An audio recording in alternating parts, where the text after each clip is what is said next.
Baby सी हूँ मैं south France की, वीगन वाली ड्राइड रेड वाइन में पीऊंगी। मेरा मन जो करेगा मैं तो वही करूंगी। ऐसी छोटी मोटी बग्गी में मैं नहीं बैठूंगी। अरे जानती नहीं तू, मैं तो बहुत भूखा जी, घर में खाना नहीं बाहर नौकरी जी। जी हाँ, एक टाइम पे यूरोप के ये हाल थे, जहां एक तरफ रॉयल फैमिलीज थी जो बहुत ही ज्यादा लग्जूरियस और लेविश लाइफ जी रही थी, वहीं दूसरी तरफ आम लोग थे जिनके पास खाना नहीं था, नौकरी नहीं थी और वो बीमारियों से मर रहे थे।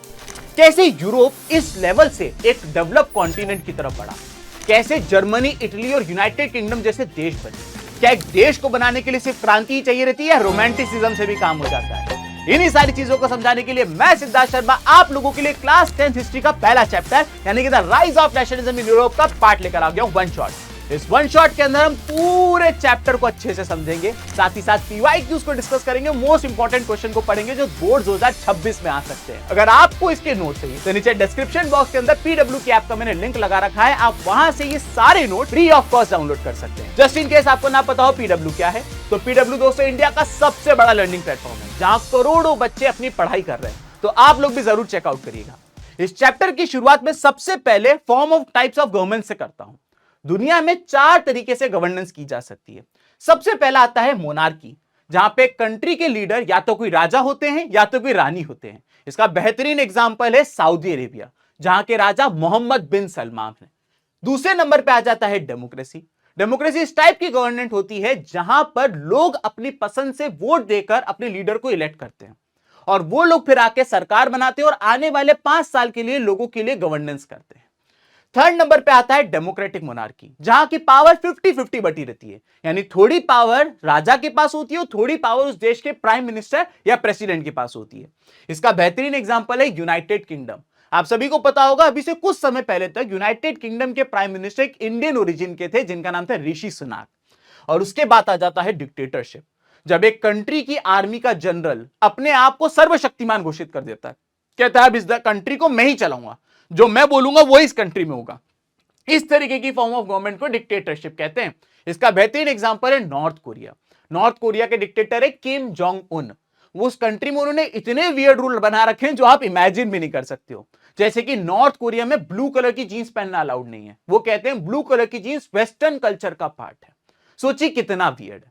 तो इस तरीके की 4 तरीके की गवर्नेंस हो सकती है।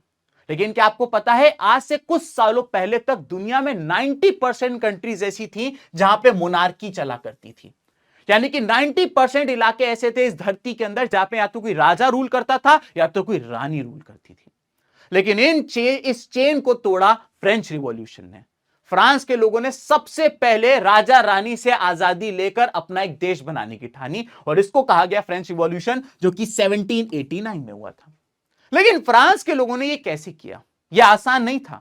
पहले लोगों को यूनाइट करना था, पहले लोगों को बताना था कि हम सबको एक होना पड़ेगा, राजा रानी के खिलाफ आवाज उठानी पड़ेगी। ये कोई भगवान नहीं है, इनके खिलाफ हम आवाज उठा के लड़ाई भी कर सकते हैं और इनको तख्त से हटा भी सकते हैं। तो आपको एग्जाम में सबसे पहला क्वेश्चन ये आ जाता है कि एक सेंस ऑफ कलेक्टिव बिलोंगिंग बनाने के लिए फ्रांस के लोगों ने क्या क्या किया। तो पहला पॉइंट बच्चों ये आ जाता है कि फ्रांस के लोगों ने क्या किया, जो रॉयल फ्लैग था उसको रिप्लेस किया। सर रॉयल फ्लैग को क्यों रिप्लेस किया? दोस्तों इस रॉयल फ्लैग को अगर आप ध्यान से देखें तो मैंने राजा से पूछा कि भाई ये जो तुम्हारा फ्लैग है इसका मतलब क्या है, तो कहता है इसका मतलब ये है कि हमारी रॉयल पावर्स को एक तो ये शो करता है कि हमारे पास कितनी पावर है रॉयल फैमिली के पास। दूसरी बात ये फ्लैग शो करता है कि हमारे पास डिवाइन राइट है इस कंट्री को रूल करने का, यानी कि हमको स्वयं भगवान ने चूज किया है इस कंट्री को रूल करने के लिए। और तीसरी बात ये कहते थे कि इस देश के अंदर हमारी authority is the biggest authority, यानी कि हम जो बोलेंगे वही होगा, हम बोलेंगे दिन तो दिन, हम बोलेंगे रात तो रात। अब आप ये बताइए इस फ्लैग से आम पब्लिक कैसे कनेक्टेड फील करेगी, कैसे उनको ये लगेगा कि ये फ्लैग उनके लिए भी है। आज हमारे भारत का फ्लैग जमीन पे गिर जाता है तो लोग तुरंत जाके उसको उठा के माथे पे लगा के वापस ऊपर लगाते हैं, क्योंकि उस फ्लैग से हमारी इमोशंस जुड़े। ये फ्लैग पूरी तरीके से रॉयल फैमिली को रिप्रेजेंट करता था, लोग इससे कनेक्टेड ही नहीं थे। तो लोगों ने कहा सबसे पहले तो इसको बदलना पड़ेगा और रॉयल फ्लैग को बदल के ट्राई कलर फ्लैग लेकर आए, जिसमें सबसे पहले ब्लू कलर रिप्रेजेंट करता था लिबर्टी। लिबर्टी मतलब आजादी। आपको आजादी होनी चाहिए अपना लीडर चूज करने की, आपको आजादी होनी चाहिए अपनी तरीके से बिजनेस करने की, आपको आजादी होनी चाहिए अपने देश में कहीं भी जाने की, आपको आजादी होनी चाहिए किसी से भी बात करने की, आपको आजादी होनी चाहिए किसी से भी शादी करने की। तो यहां पे ब्लू कलर लिबर्टी को रिप्रेजेंट करता था। उसके बाद बच्चों आता था व्हाइट कलर, जो कि इक्वालिटी को रिप्रेजेंट करता था। आप लोगों ने क्लास 9th में द फ्रेंच रिवॉल्यूशन चैप्टर में पढ़ा था किस तरीके से फ्रांस की जो सोसाइटी थी वो 3 ग्रुप्स में बटी हुई थी। सबसे ऊपर आते थे क्लर्जी, जो कि चर्च में काम करने वाले लोग होते थे। फादर, प्रीस्ट, जितने भी लोग चर्च में काम करते थे वो क्लर्जी में आते थे। उनके जस्ट नीचे होते थे नोबिलिटी, यानी कि रॉयल फैमिली से बिलोंग करने वाले जो लोग होते थे वो नोबिलिटी में आते थे। और सबसे नीचे आते थे पीजेंट्स, जहां पे इंजीनियर से लेकर स्वीपर तक, डॉक्टर से लेकर बिजनेसमैन तक हर इंसान पीजेंट्स के अंदर आ जाता था। और सबसे ऊपर क्लर्जी होते थे, सेकंड नंबर पे नोबिलिटी होते थे और थर्ड नंबर पे पीजेंट्स होते थे। लेकिन फिर इन्होंने ये बोला कि नहीं, अब हम लोग इक्वालिटी की तरफ जा रहे हैं। We all are equal irrespective of your class, हम सब अब इक्वल होंगे। थर्ड नंबर पे आया फ्रेटर्निटी, जो रेड कलर से रिप्रेजेंट किया गया। फ्रेटर्निटी का मतलब होता है भाईचारा। लोगों ने कहा हमें यूनाइट होना पड़ेगा, हमें एक होना पड़ेगा। अगर हमें राजा से लड़ना है तो उसके लिए हमारी यूनिटी बहुत इंपॉर्टेंट है। तो लोगों ने एक रॉयल फ्लैग को एक फ्रेंच फ्लैग से कन्वर्ट किया, क्योंकि इस फ्लैग के एक एक कलर से लोग कनेक्टेड फील कर रहे थे। इसके अलावा लोग दोस्तों लाभ पात्री और ले सिटियोन के कॉन्सेप्ट को लेकर आए। जैसे हम लोग कहते हैं ना, भारत माता की जय, हमने हमारे देश को एक मां का स्वरूप दे रखा है। उसी तरीके से उन लोगों ने अपने देश को पिता का स्वरूप दे रखा था।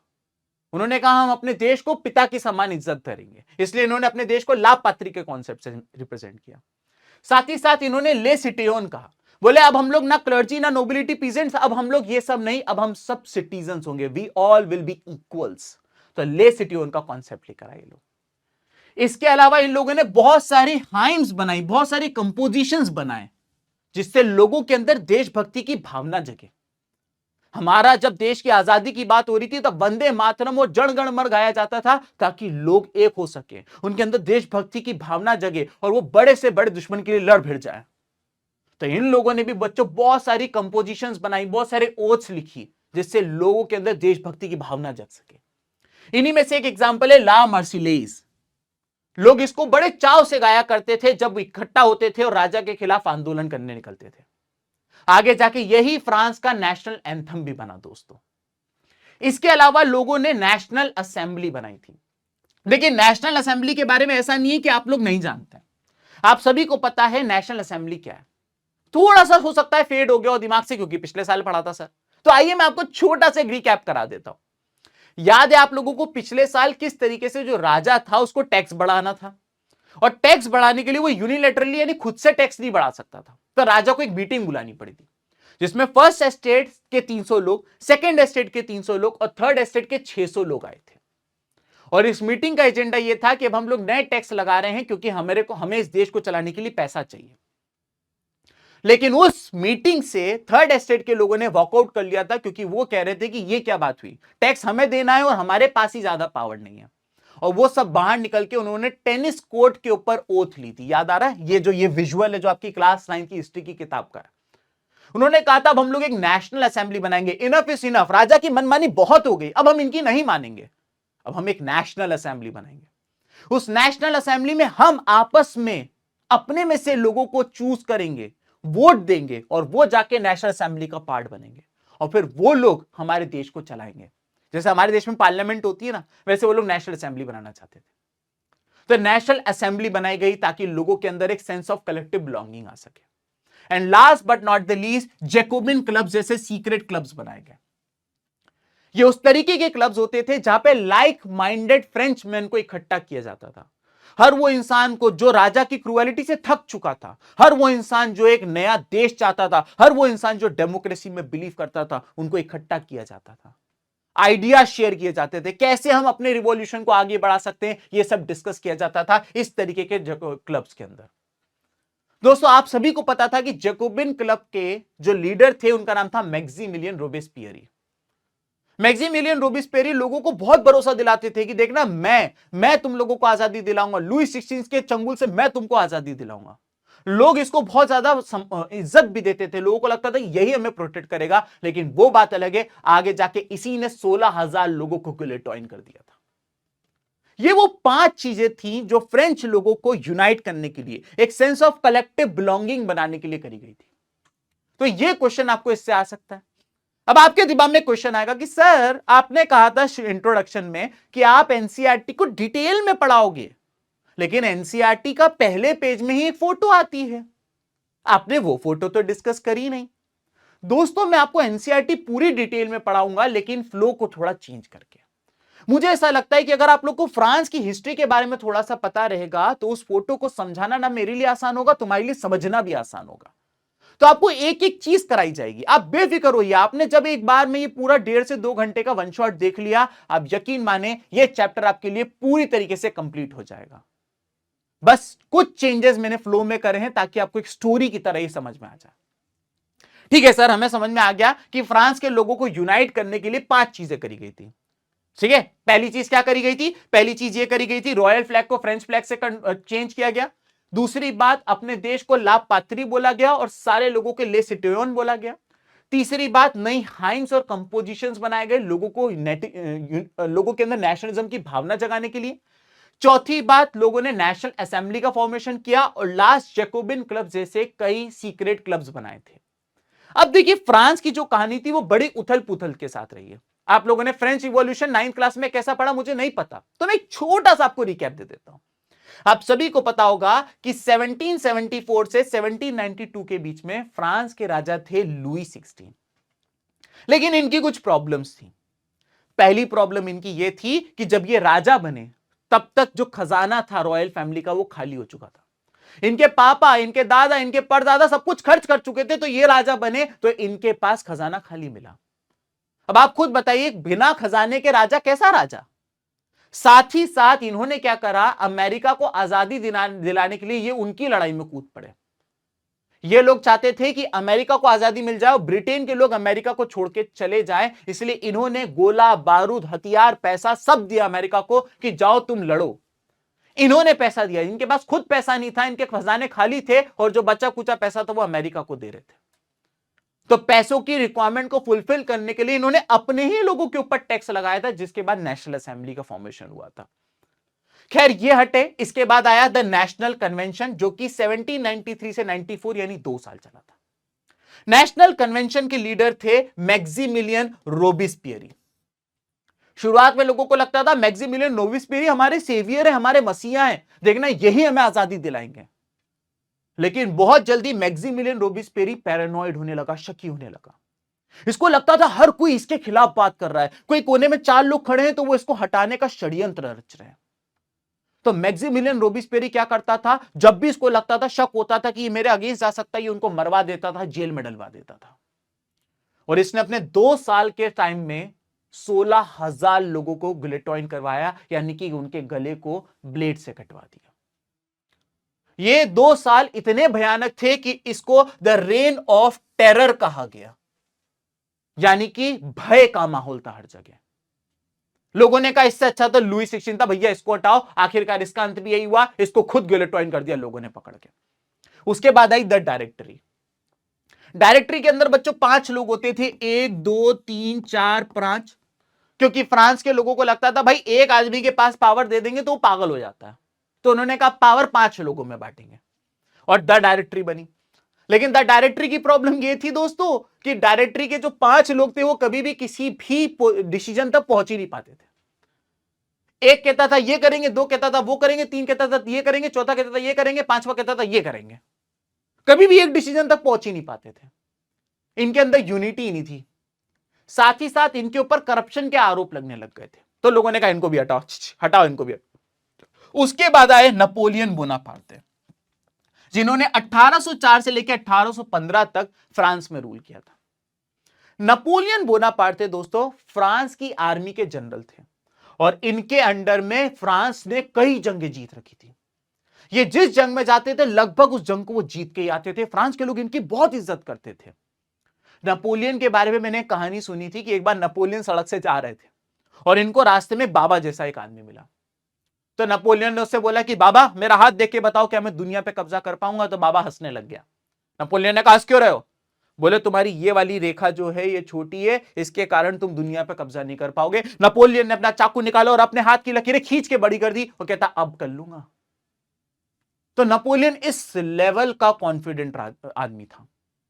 तो लोगों ने कहा भाई हमने सब ट्राई करके देख लिया, लुई 16, रोबिस्पियरी, डायरेक्टरी, सब करके देख लिया, अब आप ही हमारे देश को बचा सकते हो। नेपोलियन ने कहा ठीक है, अब इतनी इज्जत दे ही रहे हो, इतना प्यार कर ही रहे हो, तो चलो मैं कर देता हूं। तो नेपोलियन ने कहा मैं करूंगा तो, लेकिन मैं आने से पहले सबसे पहले कुछ रिफॉर्म्स लेकर आऊंगा, कुछ चेंजेस लेकर आऊंगा। मुझे फ्रांस के कॉन्स्टिट्यूशन में कुछ चेंजेस करने हैं, मुझे फ्रांस में कुछ ऐसे नियम बनाने हैं जिससे हम लोग एक हो सके। लोगों ने कहा ठीक है, इसका नाम क्या रखोगे? बोले नेपोलियनिक कोड ब्रो। मैं बना रहा है तो अपने नाम पे रखेगा ना ब्रो। तो नेपोलियन ने सबसे पहले नेपोलियनिक कोड बनाया, और ये आपका इस चैप्टर का दूसरा इंपॉर्टेंट क्वेश्चन है। आपको सीबीएसई में बोर्ड एग्जाम वाले ये पूछेंगे कि बताइए नेपोलियनिक कोड के 5 पॉइंट बताइए, अगर लिख दोगे तो 5 नंबर तुम्हारे, नहीं लिख पाओगे तो फिर तो तुम जानते ही हो। तो नेपोलियनिक कोड के 5 पॉइंट एक एक करके डिस्कस करते हैं। पहला पॉइंट यह था कि नेपोलियन ने कहा I will remove all the privileges based on birth, establish equality before law and secure the right to property. Napoleon ने कहा कि फ्रांस की जो सोसाइटी है वो बटी हुई है। भाई आपको पता होगा फर्स्ट एस्टेट के लोग जो हैं वो चर्च वाले, जिसे हम लोग कहते थे clergy, C for clergy, C for church. तो नेपोलियन ने कहा कि भाई एक तो ये है। सेकेंड नंबर पे आते थे नोबिलिटी, यानी कि रॉयल फैमिली को बिलोंग करने वाले लोग, है ना, मंत्री लोग। थर्ड नंबर पे आते थे पीजेंट्स, किसान से लेकर डॉक्टर तक, इंजीनियर से लेकर स्वीपर तक, टीचर रीचर सब इसमें आ जाते थे। और आपको पता होगा कि ये जो डिवीजन था ये बहुत ही वियर्ड डिवीजन था, क्योंकि फ्रांस में सारा की सारा टैक्स पीजेंट्स को देना पड़ता था। इनफैक्ट इनको 2 तरीके का टैक्स देना पड़ता था, एक था टाइथ, एक था टेल। बड़ी मुश्किल से तुमने क्लास 9th में वो याद किया था। तो सारे टैक्स का बर्डन इनके ऊपर होता था, और सबसे कम फैसिलिटीज भी इनको मिलती थी। इन लोगों को प्रॉपर्टी खरीदने तक का अधिकार नहीं था। ये लोग सबसे ऊपर होते थे, सेकंड नंबर पे ये होते थे, और थर्ड नंबर पे ये होते थे, जबकि टैक्स सिर्फ ये देते थे। नेपोलियन ने कहा नहीं ये गलत है, और मैं ये सब कुछ हटाऊंगा। उस टाइम पे फ्रांस में क्या होता था, हेरिडिटरी चलती थी। फॉर एग्जाम्पल अगर मैं क्लर्जी का पार्ट हूं तो मेरा बेटा भी क्लर्जी का पार्ट होगा, मेरा पोता भी क्लर्जी का पार्ट होगा। अगर मैं पीजेंट हूं तो मेरा बेटा भी पीजेंट होगा, मेरा पोता भी पीजेंट होगा।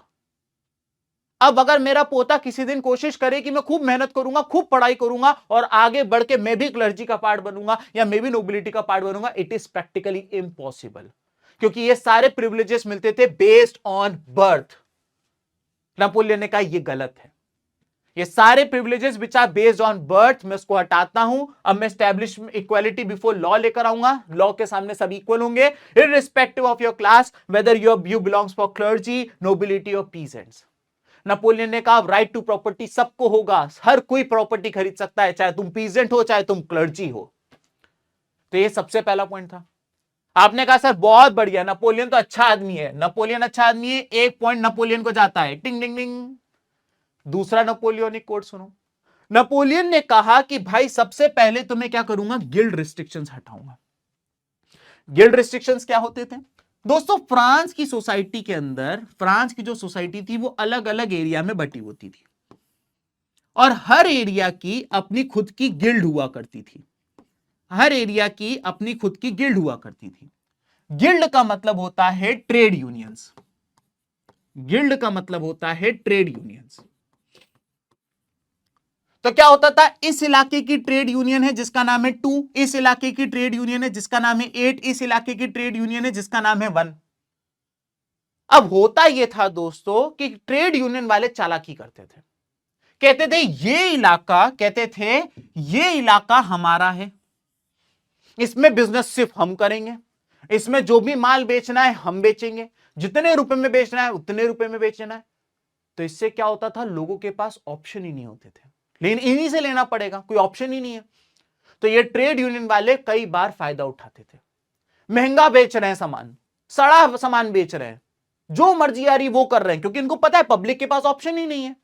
तो इन लोगों ने गिल्ड रेस्ट्रिक्शंस बना रखे थे, और नेपोलियन को पता था ये जो गिल्ड रेस्ट्रिक्शंस है ये गलत हैं और ये फ्रांस की सोसाइटी को लूट रहे हैं। नेपोलियन ने कहा ये सब नहीं चलेगा, अब पूरी की पूरी फ्रांस की सोसाइटी एक हो जाएगी, जो चाहे जिससे बिजनेस करना चाहे करे, जो जहां जाके जो बेचना चाहे बेचे। अब अगर ये ऑप्शन होगा कि 2 नंबर का जो इलाका है उस पे कौन बेचेगा, तो अब लोगों को कंपटीशन करना पड़ेगा, कम से कम दाम देना पड़ेगा, अच्छी से अच्छी क्वालिटी देनी पड़ेगी, इससे लोगों का फायदा होगा। तो नेपोलियन ने गिल्ड रिस्ट्रिक्शंस को हटाया और पूरे फ्रांस को ओपन कर दिया फॉर बिजनेस। सर नेपोलियन तो बहुत अच्छा आदमी निकला। नेपोलियन कोड का दूसरा पॉइंट भी बहुत अच्छा है, ये पॉइंट भी नेपोलियन को मिलता है, टिंग डिंग डिंग डिंग डिंग, ये दूसरा पॉइंट भी नेपोलियन को मिल गया। तीसरे नंबर पे नेपोलियन ने एक और चीज करी। नेपोलियन ने यह देखा कि पूरा की पूरा जो फ्रांस है उसमें अलग अलग लॉस चलते हैं, यहां के अपने नियम हैं, यहां के अपने नियम हैं, यहां के अपने नियम हैं, यहां पे अपने नियम हैं। इमेजिन इंडिया को देखो, मध्य प्रदेश कहे कि हम अपने नियम चलाएंगे, उत्तर प्रदेश कहे कि हमारे अपने नियम होंगे, महाराष्ट्र कहे हमारे अपने नियम होंगे, कैसे चलेगा देश? उसी तरीके से नेपोलियन के सामने भी ये प्रॉब्लम थी कि सबके अपने अपने नियम थे। नेपोलियन ने कहा ये गलत करो और मैं पूरे देश के अंदर यूनिफॉर्म लॉज लेकर आऊंगा। अब पूरे देश के सेपरेट लॉज नहीं होंगे, अब पूरे देश को यूनिफॉर्म लॉज मानने पड़ेंगे, एक सेट ऑफ नियम बनाऊंगा जो इनको भी मानना पड़ेगा, इनको भी, इनको भी, इनको भी, इनको भी, इनको भी, इनको सबको मानना पड़ेगा।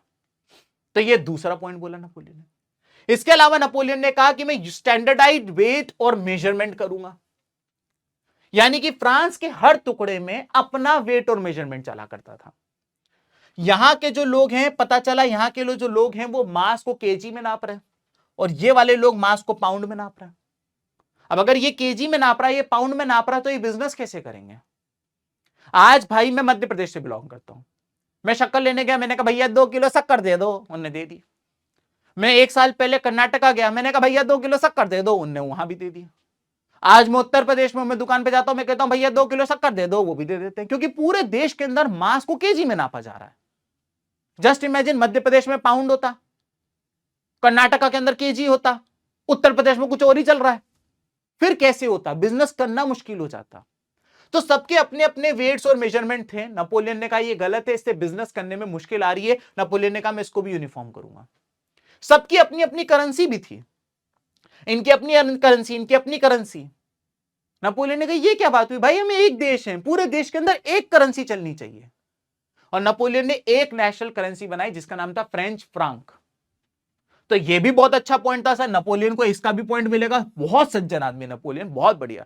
दुनिया में 2 ही लोग अच्छे हैं सर, एक आप और एक नेपोलियन। नेपोलियन ने कोड का चौथा पॉइंट समझो। नेपोलियन ने कोड का चौथा पॉइंट यह था कि पहले फ्रांस के अंदर फ्यूडल सिस्टम चलता था। फ्यूडल सिस्टम में क्या होता था?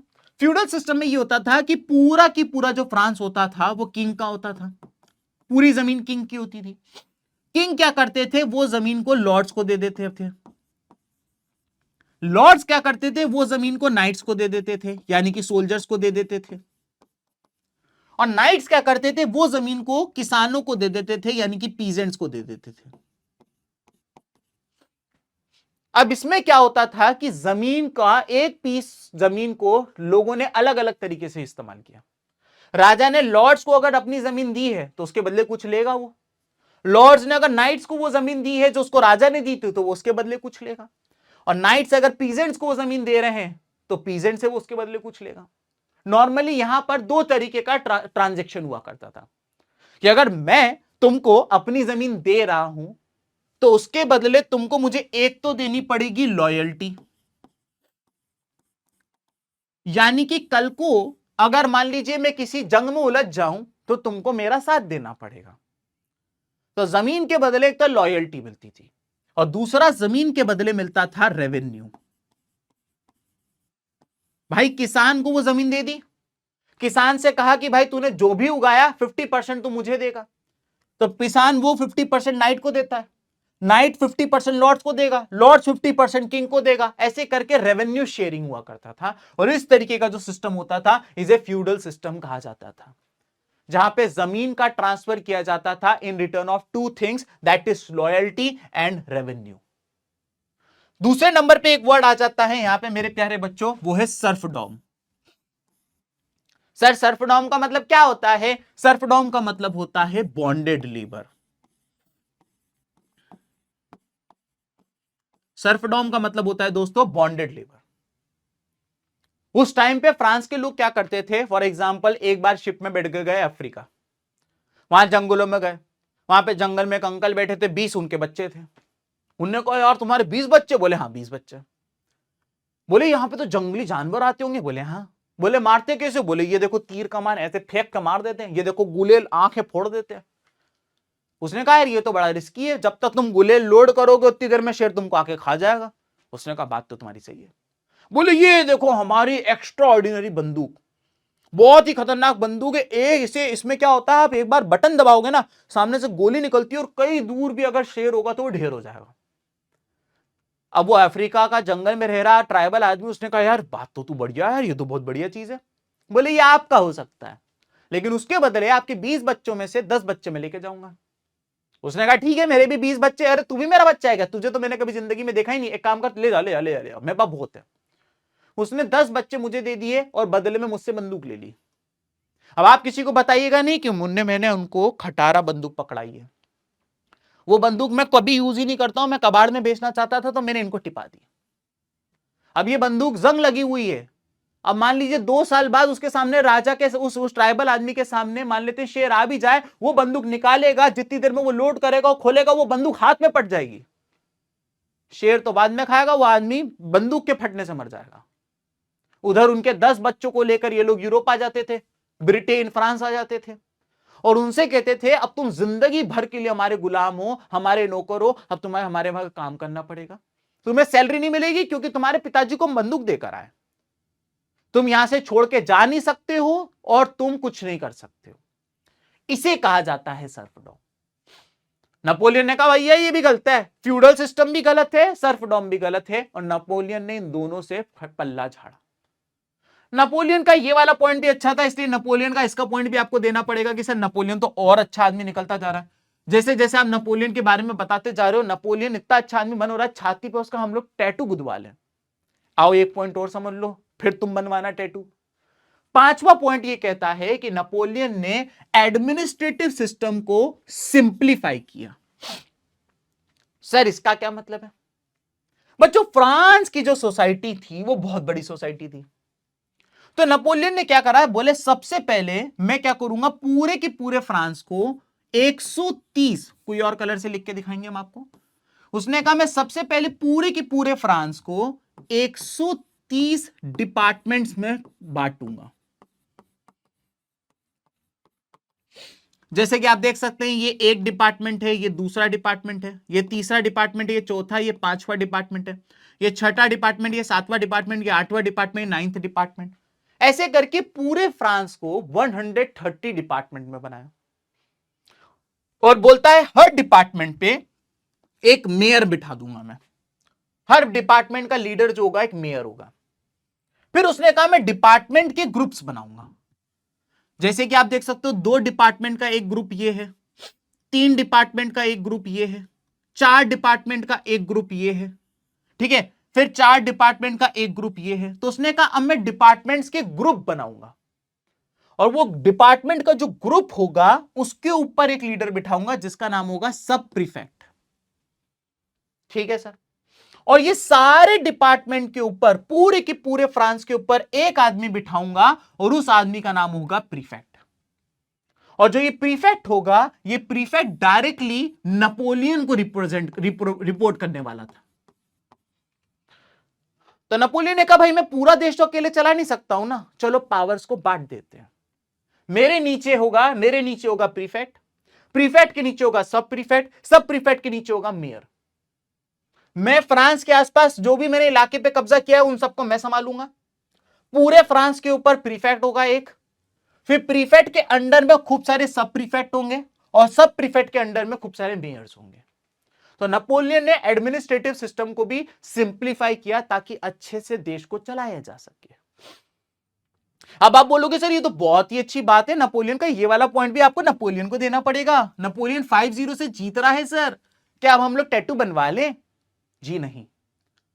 नेपोलियन की कुछ अच्छी चीजों के साथ साथ कुछ बुरी चीजें भी थी, जिसके कारण जिन लोगों ने पहले नेपोलियन का स्वागत किया था बहारो फूल बरसाओ कह के, वही बाद में नेपोलियन के अगेंस्ट हो गए, पत्थर फेंकने लग गए। ऐसा क्या हुआ?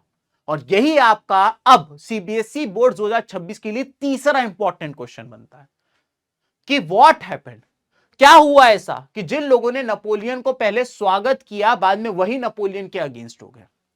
तो सबसे पहली बात ये बोली कि नेपोलियन ने क्या करा, अपने सिटीजन्स को हेविली टैक्स करना चालू कर दिया।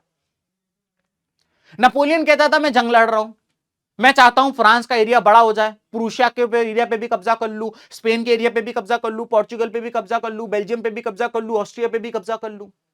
और इसके लिए नेपोलियन लगातार जंगें लड़ता रहता था। जंग लड़ने के लिए पैसा चाहिए रहता था, तो नेपोलियन कहता था ये पैसा मैं तुमसे लूंगा, तुम्हें टैक्स देना पड़ेगा। तो नेपोलियन अपने मिलिट्री कैंपेन्स के लिए लोगों से पैसा वसूल रहा था, जो लोगों को अच्छा नहीं लग रहा था। इसके बाद नेपोलियन ने क्या करा, स्ट्रिक्ट सेंसरशिप थोप रखी थी। नेपोलियन को पता था भाई ये वो देश है जहां पे लुई 16 को हटाया, रोबिस्पियरी को हटाया, डायरेक्टरी को हटाया, अब मैं आया हूं, जरूर इस देश के किसी कोने में, किसी नाले में, किसी दुकान में कोई ना कोई तो है जो मेरे खिलाफ भी कॉन्स्पिरेसी कर रहा होगा। तो नेपोलियन ने सीक्रेट ट्रूप्स पूरे फ्रांस में डगा रखे थे, जो दुकानों में बैठे रहते थे, सड़कों पे चलते रहते थे, काम कर रहे होते थे।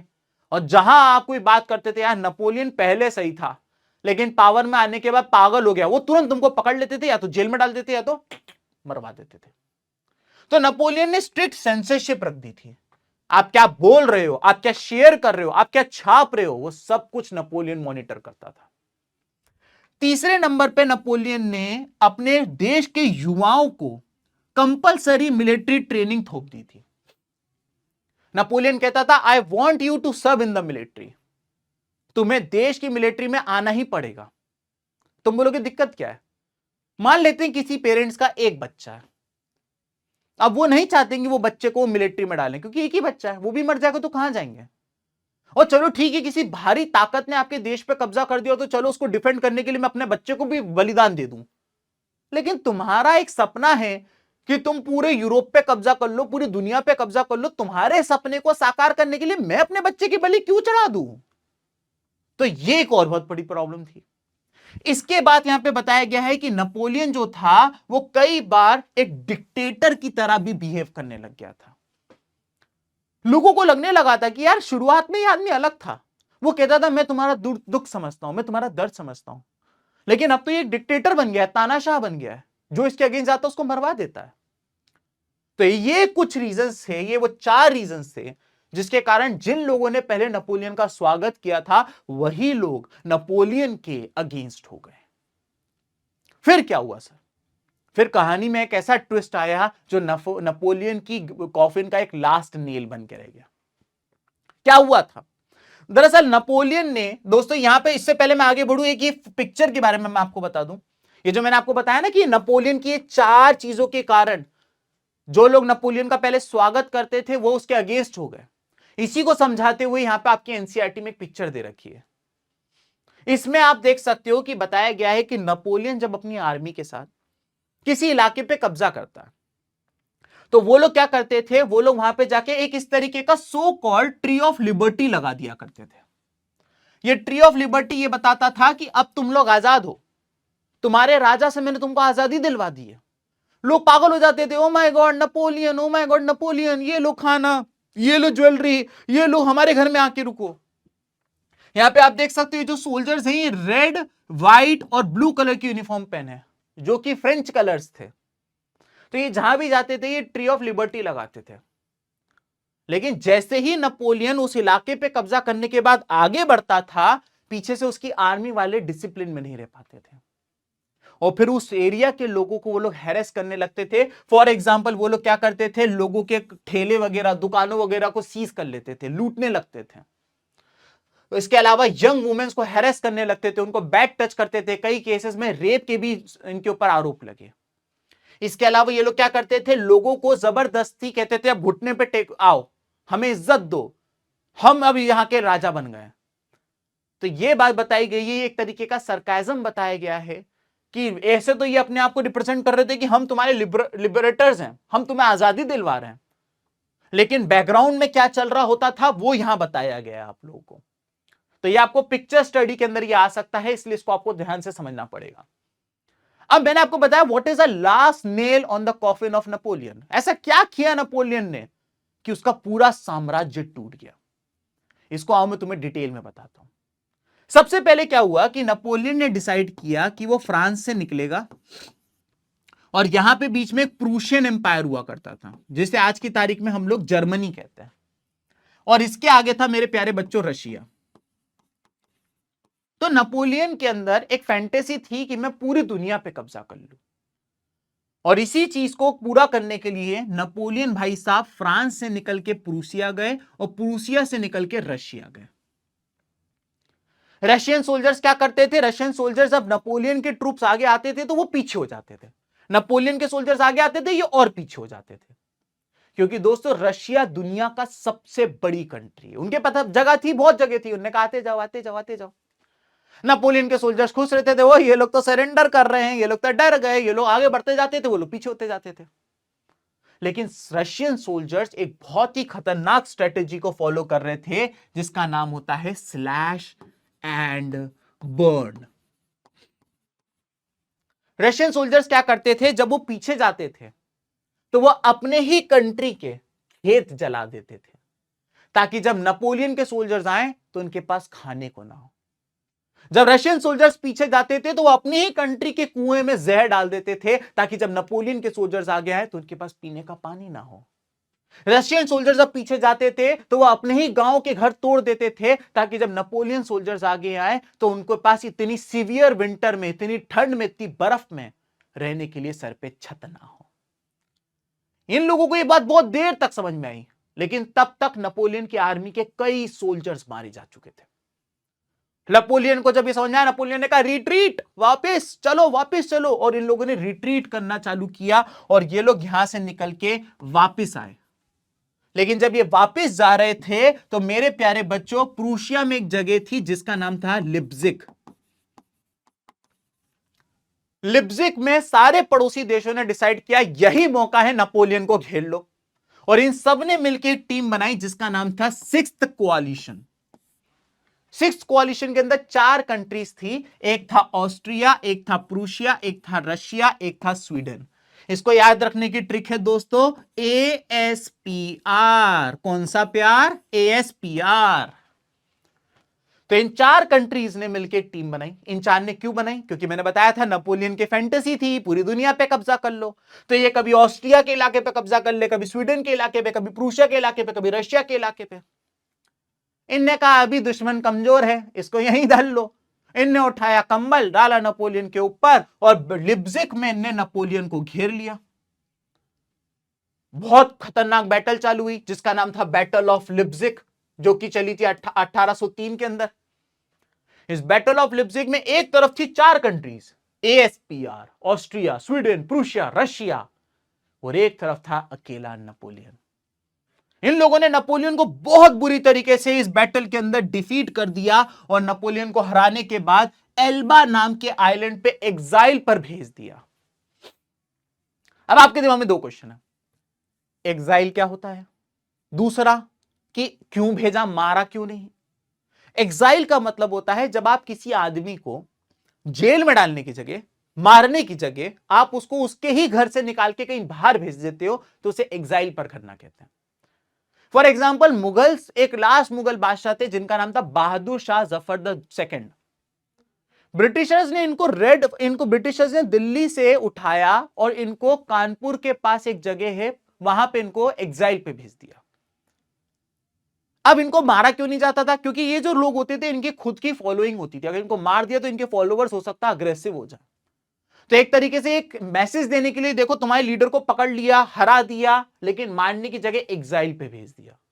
तो नेपोलियन को एल्बा नाम की जगह पे एग्जाइल पर भेज दिया गया। ये बैटल जो नेपोलियन हारा, विच इज बैटल ऑफ लिप्जिक, जो 1813 में आ रहा था, ये नेपोलियन के लिए बहुत बड़ा ब्लो था। आपके एनसीईआरटी के अंदर एक पिक्चर दी हुई है। इस पिक्चर में दिखाया गया है कि किस तरीके से जब नेपोलियन बैटल ऑफ लिप्जिक को हारने के बाद रिटर्न हो रहा था on his way back to France, तो यहां पे नेपोलियन को एक पोस्टमैन की तरह दिखाया गया है, और इसके बैक से निकलता हर लेटर उन कंट्रीज के नाम लिखा हुआ है जो नेपोलियन ने लूज कर दिए। हमारे साथ भी ऐसा होता है ना एग्जाम में, कि हम आगे आगे पढ़ते जाते हैं तो मम्मी कहती है आगे पाठ पीछे सपाट, आगे का याद रहता है, पीछे का भूलते जाते हो। वही चीज नेपोलियन के साथ हो गई। कि नई नई टेरिटरीज को कब्जा करने के चक्कर में पुरानी लूज होती जा रही थी। और बैटल ऑफ लिप्जिग हारने के बाद तो सभी कुछ लगभग निकल गया था, लेकिन नपोलियन हार मानने वालों में से नहीं था। नपोलियन ने कहा मैं बाउंस बैक करूंगा। और नपोलियन ने दोस्तों वहां पे जो उसको वहां पे रखा गया था एल्बा में, वहां पे उसने सोल्जर्स को इकट्ठा किया जो उसके खिलाफ थे, उनको इकट्ठा किया। बोले मैं तुम्हारा लीडर हूं, क्या कर रहे हो, क्यों मुझे तुमने यहां पे प्रिजनर बना के रखा हुआ है, चलो वापस से फ्रांस चलते हैं, चलो मुझे वापस से राजा बनने में मदद करो, मैं तुमको अथाह पैसा दूंगा। और नपोलियन ने एल्बा से भाग निकल गया नपोलियन, और नपोलियन सीधा गया और नपोलियन ने पेरिस को कब्जा लिया। जिन सोल्जर्स को भेजा गया था कि अरे नपोलियन को रोको, वही नपोलियन की टीम में चले गए। सोचिए नपोलियन किस लेवल का लोगों को इन्फ्लुएंस करने की ताकत रखता था दोस्तों। अब नपोलियन वापस से फ्रांस का राजा बन गया था, जबकि बैटल ऑफ लिप्जिग हारे थे ये अंकल। लेकिन बैटल ऑफ लिप्जिग हारने के बाद, एग्जाइल होने के बाद, वापस से 100 दिनों के लिए ये फ्रांस के राजा बन गए। 100 दिनों के लिए इनने अपने आप को वापस से किंग घोषित कर दिया। लेकिन फिर वो जो टीम थी सिक्स कोalition, जिनने नपोलियन को पहले हराया था, उनने कहा यार ये क्या बात हुई, इसको पकड़ा, इसको मारा, इसको एग्जाइल पे भेजा, ये तो वापस आ गया। तो उन्होंने कहा चलो ठीक है, एक बार और हरा देंगे। और इस बार फिर से इन्होंने नपोलियन के खिलाफ एक बैटल लड़ी, और इस बार इस बैटल का नाम था बैटल ऑफ वाटरलू, जो कि 1815 में लड़ी गई थी। लेकिन इस बार के बैटल में एक मेजर चेंज था। आपको याद है बैटल ऑफ लिप्जिग के अंदर, बैटल ऑफ लिप्जिग के अंदर कौन कौन से लोग थे सर? हां, आपने ट्रिक बताई थी, ASPR, Austria, Sweden, Prussia, Russia. लेकिन बैटल ऑफ वाटरलू में एक बड़ा चेंज ये था कि ASPR की जगह था ABPR, यानी कि ऑस्ट्रिया, ब्रिटेन, प्रूशिया, रशिया, यानी कि स्वीडन की जगह अब आ गया है ब्रिटेन। स्वीडन ने कहा हमें अब नहीं लड़ना, हमारा हो गया, हमें नेपोलियन से कोई वो नहीं है, अब तुम देखो। और नेपोलियन ब्रिटेन के ऊपर कब्जा करना चाहता था, तो ब्रिटेन ने कहा भैया इससे पहले हम पे कब्जा करे, चलो नेपोलियन को हरा दें। तो अब वक्त था दोस्तों सेकंड बैटल का, बैटल ऑफ वाटरलू, जो कि 1815 में होने वाला था। इस बैटल ऑफ वाटरलू में एक तरफ थे ABPR, यानी कि ऑस्ट्रिया, ब्रिटेन, प्रूशिया, रशिया, और दूसरी तरफ था हमारा अकेला नेपोलियन बोनापार्टे। होना क्या था, एक तरफ 4 लोग, एक तरफ 1 लोग, क्या समझ रहे हो तुम लोग? होना वही था जो होना था भाई, फिर से नेपोलियन हार गया। और इस बार जब नेपोलियन हारा, तो इस बार नेपोलियन को वापस से एग्जाइल पर भेजा गया, लेकिन उसके बाद नेपोलियन कभी भी वहां से वापस नहीं आया, और वहीं उसकी डेथ हो गई। लेकिन ऑब्वियस सी बात है कि इनको भी पता था कि अब इसको एग्जाइल पे भेजेंगे, कल को ये वापस आ गया तो इन लोगों ने डिसाइड किया कि काम करते हैं, इस बार नेपोलियन को एग्जाइल पर भेजने से पहले इससे एक एग्रीमेंट पे साइन करा लेते हैं। बोले कहां साइन कराएं? तो बोले काम करते हैं ऑस्ट्रिया की, एक काम करते हैं, ऑस्ट्रिया की एक कैपिटल है जिसका नाम है वियना। ऑस्ट्रिया की कैपिटल है जिसका नाम है वियना। चलो अपन नेपोलियन से एग्रीमेंट वियना में साइन कराएंगे, इसीलिए इस एग्रीमेंट का नाम है दोस्तों ट्रीटी ऑफ वियना। अब ट्रीटी ऑफ वियना में सबको बुलाया गया, ऑस्ट्रिया, ब्रिटेन, प्रूशिया, रशिया के रिप्रेजेंटेटिव यहां बैठे, नेपोलियन को यहां बिठाया बीचों बीच में, क्योंकि वियना में हो रही थी, तो ऑस्ट्रिया के जो चांसलर थे, जैसे हमारे वहां प्रेसिडेंट होते हैं ना, वैसे जर्मनी में और ऑस्ट्रिया में चांसलर होते हैं। तो भैया वहां के जो चांसलर थे, जिनका नाम था ड्यूक मेटरनिच, वो बीचों बीच में बैठे। ड्यूक मेटरनिच ऑस्ट्रिया के चांसलर बीच में बैठे हैं, ब्रिटेन, प्रूशिया, रशिया के लोग यहां बैठे हैं, नेपोलियन यहां बैठा है। बोले चलो आओ, तुमसे अब हम लोग ट्रीटी साइन करवाएंगे, एग्रीमेंट साइन करवाएंगे, क्योंकि तुम बहुत मस्ती वाले हो। पिछली बार तुमको एल्बा भेजा तो तुम वापस आ गए दौड़ लगा के, डिंग डिंग डिंग डिंग डिंग, इस बार नहीं छोड़ेंगे तुमको हम। तो इन्होंने सबसे पहला काम ये करा कि इन्होंने बॉर्बन डायनेस्टी को रिस्टोर करवा दिया। बॉर्बन डायनेस्टी वो डायनेस्टी थी जिसके लुई 16 पार्ट हुआ करते थे। याद करो, लुई 16 के बाद रोबिस्पियरी आया, रोबिस्पियरी के बाद डायरेक्टरी आई, डायरेक्टरी के बाद नेपोलियन आया, लेकिन ट्रीटी ऑफ वियना के बाद वापस से लुई 16 की फैमिली में से ही बॉर्बन डायनेस्टी को रिस्टोर कर दिया गया। ऑब्वियस सी बात है, लुई 16 को तो नहीं लगा सकते थे राजा, क्योंकि उसको तो मार दिया था 9th क्लास में तुमने, उसकी वाइफ को भी मार दिया था। तो अब बॉर्बन डायनेस्टी के जो नए राजा थे वो थे लुइस 18, इसको राजा बना दिया। अब तुम बोलोगे कि इन लोगों ने बॉर्बन डायनेस्टी को राजा क्यों बना दिया? क्योंकि ये जो टीम थी ऑस्ट्रिया, ब्रिटेन, प्रूशिया, रशिया, जिन्होंने नेपोलियन को हराया था, यहां पे सब जगह राजा रानी का रूल हुआ करता था। ये खुद मोनार्क्स थे। और आपको पता है मोनार्क्स एक दूसरे से पट्टी थी, किटी पार्टियां करते थे ये लोग, एक दूसरे की शादी से अलायंस थे इन लोगों के। तो इन्होंने, इनके लिए एक सॉफ्ट कॉर्नर था बॉर्बन डायनेस्टी का। इन्होंने क्या करा, बॉर्बन डायनेस्टी को रिस्टोर कर दिया। तो पहला पॉइंट तो ये हो गया। दूसरा बात इन्होंने ये बोली कि भाई नेपोलियन ने अपने अंडर में जितनी भी टेरिटरी पे कब्जा किया था, कुछ ऑस्ट्रिया का छीना, कुछ प्रूशिया का छीना, कुछ रशिया का छीना, कुछ स्वीडन का छीना, कुछ स्विट्जरलैंड का छीना, तो नेपोलियन ने जिसका जो जो छीना, नेपोलियन को वो सब रिटर्न करना पड़ेगा और हर टेरिटरी नेपोलियन को रिटर्न करनी पड़ेगी। तीसरी बात क्या बताएगी कि नेपोलियन से लोग डर गए थे कि भाई ये कभी भी पागल हो जाता है और इधर उधर हमले करना शुरू कर देता है। तो इन्होंने क्या करा कि मान लेते हैं कि ये फ्रांस है, दूसरे कलर से करके दिखाएंगे, टेक्नोलॉजी का इस्तेमाल करेंगे हम लोग। मान लेते हैं ये फ्रांस है, ठीक है, और ये मेरी कंट्री है, ठीक है। अब मुझे प्रोटेक्ट करना है अपनी कंट्री पे, तो मैंने क्या करा, फ्रांस और अपनी कंट्री के बीच में एक नया बफर स्टेट बना दिया। यहां पे एक बफर स्टेट बना दिया, यहां पे एक बफर स्टेट बना दिया, यहां पर एक बफर स्टेट बना दिया। इससे क्या होगा, कल को अगर फ्रांस में कोई सरफिरा आदमी आ जाए नेपोलियन की तरह और वो सोचे कि मेरी कंट्री पे हमला करने के बारे में, तो पहले उसको इस पे हमला करना पड़ेगा, फिर वो मुझ तक पहुंच पाएगा। और जब तक वो मुझ तक पहुंच पाएगा तब तक मैं अपनी कंट्री को, अपनी आर्मी को प्रिपेयर कर लूंगा, मुझे टाइम मिल जाएगा। और यही बात बताया गया है तीसरे नंबर पे कि फ्रांस के आसपास बहुत सारे स्टेट्स बनाए गए ताकि कल को कोई सरफिरा आदमी आ जाए तो ये अपनी कंट्री को प्रोटेक्ट कर सके। इसके अलावा फोर्थ पॉइंट क्या बताया गया है? फोर्थ पॉइंट बहुत इंपॉर्टेंट पॉइंट है, इसलिए थोड़ा इसको ध्यान से सुनिएगा दोस्तों। फोर्थ पॉइंट में यह बताया गया कि भाई नेपोलियन को, जरा ध्यान से देखिएगा, मान लेते हैं मैं कोई और कलर के उससे आपको करके दिखाता हूं, ये देखिए। तो इन्होंने क्या करा, फोर्थ पॉइंट को समझा रहा हूं मैं, फोर्थ पॉइंट को मैं समझा रहा हूं, ठीक है। येलो कलर ज्यादा अच्छा दिखाई देगा मेरे ख्याल से, यस। तो मैं अब आप लोग को फोर्थ पॉइंट समझा रहा हूं दोस्तों। इन्होंने क्या करा, इन्होंने ये करा कि भाई मान लेते हैं ये है आपका फ्रांस, यहां पे है नॉर्थ और यहां पर है साउथ। तो सबसे पहले तो इन्होंने एक काम ये किया कि नॉर्थ में नेदरलैंड्स, किंगडम ऑफ नेदरलैंड्स को इन्होंने बेल्जियम नाम की कंट्री गिफ्ट कर दी। तो फ्रांस के नॉर्थ में नेदरलैंड्स को बेल्जियम गिफ्ट कर दिया, और फ्रांस के साउथ में Genoa was added to Piedmont. यानी कि अगर हम लोग साउथ की बात करें तो पिडमोंट को जेनोवा गिफ्ट कर दिया।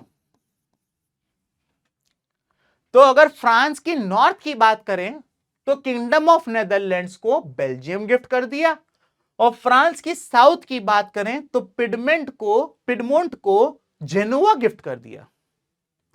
भाई साहब, कंट्रीज गिफ्ट करी जा रही हैं, और एक तरफ मैं इतना गरीब हूं, मेरा बर्थडे आता है तो मुझे 100 रुपए का कोई लिफाफा नहीं देता है, और यहां कंट्रीज गिफ्ट हो रही हैं। नेदरलैंड्स को Belgium gift, happy birthday to you. Piedmont को Genoa gift, happy birthday to you too. तो आपको ये याद रखना है, नॉर्थ में ये हुआ था N for north, N for Netherlands, और साउथ में पिडमोंट को जेनोवा दिया गया था। ये इंपॉर्टेंट पॉइंट है, ये अभी आगे इस्तेमाल होगा, इसलिए इसको ध्यान से सुनिएगा, याद रखिएगा। Last point but not the least कि नेपोलियन ने क्या करा था, एक जर्मन फेडरेशन बनाई थी। होता क्या था दोस्तों, 39 स्टेट्स हुआ करते थे, छोटे छोटे, और ये सब जर्मन फेडरेशन के टुकड़े थे। नेपोलियन ने सोचा कि अगर इन सब में 39 जगहों पे 39 राजा होगा तो पता नहीं कब फ्यूचर में कौन से राजा का दिमाग फिर जाए, कौन बगावत कर दे, कौन मुझ पे हमला कर दे। तो नेपोलियन ने ये 39 राजा से निपटने की जगह इन सब लोगों का एक फेडरेशन बना दिया था और उस फेडरेशन के ऊपर एक आदमी को बिठा दिया था, अपने प्रीफेक्ट को। याद आया, प्रीफेक्ट रखता था नपोलियन। तो नपोलियन ने 39 जर्मन स्टेट का एक फेडरेशन बनाया था, जिसको वो ये चाहता था कि 39 अगर अलग अलग लोग रहेंगे तो उनमें से कोई भी कल को रिबेलियस हो सकता है। इन लोगों ने उसको नहीं छेड़ा, क्योंकि इनको भी समझ में आ रहा था कि भाई बात तो नपोलियन की सही है, अगर इसको तोड़ देंगे 39 लोग बिठा देंगे तो 39 में से कौन कौन कल कल नेपोलियन निकल जाए, इसलिए बच के रहना पड़ेगा ना। तो ये है दोस्तों ट्रीटी ऑफ वियना, जो आपको यहां से एग्जाम में पूछी जा सकती है। अब आपको समझ में आ गया होगा। अब लेकिन फ्रांस में एक बड़ी ही डेस्पिरेशन की प्रॉब्लम थी। लोग जो थे वो इस बात से इरिटेट होने लग गए थे। ये क्या बात हुई, हमने आंदोलन किया, हमने लुई 16 को हटाया, हम उसके बाद रोबिस्पियरी पे गए, हम उसके बाद डायरेक्टरी पे गए, हम उसके बाद नपोलियन पे गए, नपोलियन के बाद वापस से बॉर्बन डायनेस्टी आ गई। तो जो रिवॉल्यूशनरीज थे वो इस बात से ज्यादा बहुत चिढ़ गए थे, लेकिन उनको भी ये बात पता थी कि भाई ट्रीटी ऑफ वियना साइन होने के बाद जो ये वापस से बॉर्बन डायनेस्टी आई है, ये सबसे पहले इन्हीं रिवॉल्यूशनरीज को उठा के जेल में डालना शुरू कर देगी, क्योंकि एट द फर्स्ट प्लेस इन्हीं रिवॉल्यूशनरीज के कारण लुई 16 का पतन हुआ था। इन्हीं के कारण फ्रांस में आंदोलन हुआ था, इन्हीं के कारण लुई 16 और उसकी वाइफ को गुलेटॉइन करवाया गया था। तो जब ट्रीटी ऑफ वियना के बाद वापस से बॉर्बन डायनेस्टी आई, तो ये जितने भी रिवॉल्यूशनरीज थे ये सब की सब अंडरग्राउंड हो गए। इनको पता था भाई अब ये हमें पकड़ेंगे, हमें जेल में ठूसना चालू कर देंगे, चुपचाप अंदर चले जाओ, अंडरग्राउंड हो जाओ। लेकिन अंडरग्राउंड होने के बाद भी इन्होंने अपने प्रॉमिस को, अपने कमिटमेंट को नहीं छोड़ा, और ये अंदर ही अंदर प्रिपरेशन कर रहे थे कि अब अगला आंदोलन कैसे करें। तो ये जितने भी सीक्रेट ग्रुप, ये जितने भी रिवॉल्यूशनरीज थे, ये सीक्रेट ग्रुप्स बना रहे थे अंडरग्राउंड होने के बाद, ताकि लाइक माइंडेड फ्रेंच लोगों को वापस से इकट्ठा किया जा सके, वापस से एक नया आंदोलन किया जा सके, वापस से एक नई क्रांति करी जा सके। इन लोगों ने दोस्तों, ये लोग चाहते थे वापस से बॉर्बन डायनेस्टी को हटाया जा सके, उनको अपोज किया जा सके और फ्रांस के अंदर लिबर्टी आए, फ्रीडम आए, और इसके लिए ये लोग लगातार काम कर रहे थे। अब सिंपल सी बात है, जहां रिवॉल्यूशनरीज होंगे वहां रिवॉल्यूशन तो होंगी। तो ये जितने भी रिवॉल्यूशनरी थे, इनकी जो ये प्रिपरेशन चल रही थी, ये जो प्लानिंग कर रहे थे, इसका आउटकम तो निकलना था, और इसका आउटकम निकला 3 मेजर रिवॉल्यूशन से। और यही हमारा अगला टॉपिक है। सबसे पहला रिवॉल्यूशन, सबसे पहली क्रांति हुई वापस से फ्रांस में ही होनी थी, क्योंकि फ्रांस स्टेबल रह ही नहीं पाता था। कुछ हुआ, फिर कुछ हुआ, फिर कुछ हुआ, फिर कुछ हुआ। तो ये रिवॉल्यूशनरीज ने सबसे पहला आंदोलन फ्रांस में किया, जो कि हुआ जुलाई 1830 में। इस रिवॉल्यूशन में क्या हुआ कि भाई एक बॉर्बन डायनेस्टी का एक दूर का रिलेटिव था, जिसका नाम था लुई फिलिप। ये गया इन रिवॉल्यूशनरीज के पास, बोले हमको तुमसे कुछ बात करनी है। तो ये रिवॉल्यूशनरी से कहा, अरे तुम तो बॉर्बन डायनेस्टी वाले हो, पकड़ो उसको पकड़ो। और बोले नहीं नहीं नहीं नहीं, मैं गुड फेथ में आया हूं, मुझसे बात तो कर लो, बात तो कर लो। बोले क्या है, बोलो चलो। बोले देखो, जो अभी राजा बना हुआ है फ्रांस का, उसने सारी पावर अपने पास रखी हुई है, मेरा रिश्तेदार है, मेरा रिश्तेदार है, मैं खुद मान रहा हूं, लेकिन अगर तुम मुझे राजा बना दोगे तो मैं पावर 50-50 करने को तैयार हूं। आधी पावर मेरे पास रहेगी, आधी पावर तुम्हारे पास रहेगी, हम बनाएंगे डेमोक्रेटिक मोनार्की, दुनिया की पहली डेमोक्रेटिक मोनार्की। रिवॉल्यूशनरीज को यह आइडिया अच्छा लग गया, बोले बात तो तेरी सही है। बोले मैं पैसा दे रहा हूं, तुम्हारे पास लोग हैं, चलो अपन लोग आंदोलन करते हैं, और जो बॉर्बन डायनेस्टी को ट्रीटी ऑफ वियना के बाद बिठाया गया था, उसको हम लोग हटा देते, उनको हम ओवरथ्रो कर देते हैं। लोगों ने कहा बिल्कुल सही बात है, मुश्किल वक्त, कमांडो सख्त। और उसके बाद जुलाई 1830 में लुई फिलिप के नेतृत्व के अंदर इन लोगों ने बॉर्बन किंग्स को ओवरथ्रो कर दिया, और अब फ्रांस एक डेमोक्रेटिक मोनार्की बन गया। यानी कि उसका राजा तो लुई फिलिप था, लेकिन आधी पावर पार्लियामेंट के पास थी। यह बच्चों पहला रिवॉल्यूशन हुआ था, जो कि हुआ था फ्रांस में। टाइम कब हुआ था, जुलाई 1830। अगले ही महीने दूसरा रिवॉल्यूशन हुआ, यानी कि अगस्त 1830 में रिवॉल्यूशन हुआ बेल्जियम में, जो फ्रांस के पड़ोस में था। अब आपको याद होगा कि ट्रीटी ऑफ वियना में मैंने तुमको बताया था कि नेदरलैंड्स को बेल्जियम गिफ्ट कर दिया गया था, नेदरलैंड्स को बेल्जियम गिफ्ट कर दिया गया था। बेल्जियम ने कहा ऐसे कैसे, हम कोई खिलौना है जो तुमने गिफ्ट कर दिया। और अगस्त 1830 में बेल्जियम ने इसके खिलाफ आवाज उठाई और इन्होंने अपने आप को किंगडम ऑफ नेदरलैंड से इंडिपेंडेंट घोषित कर दिया। यह दूसरा आंदोलन था।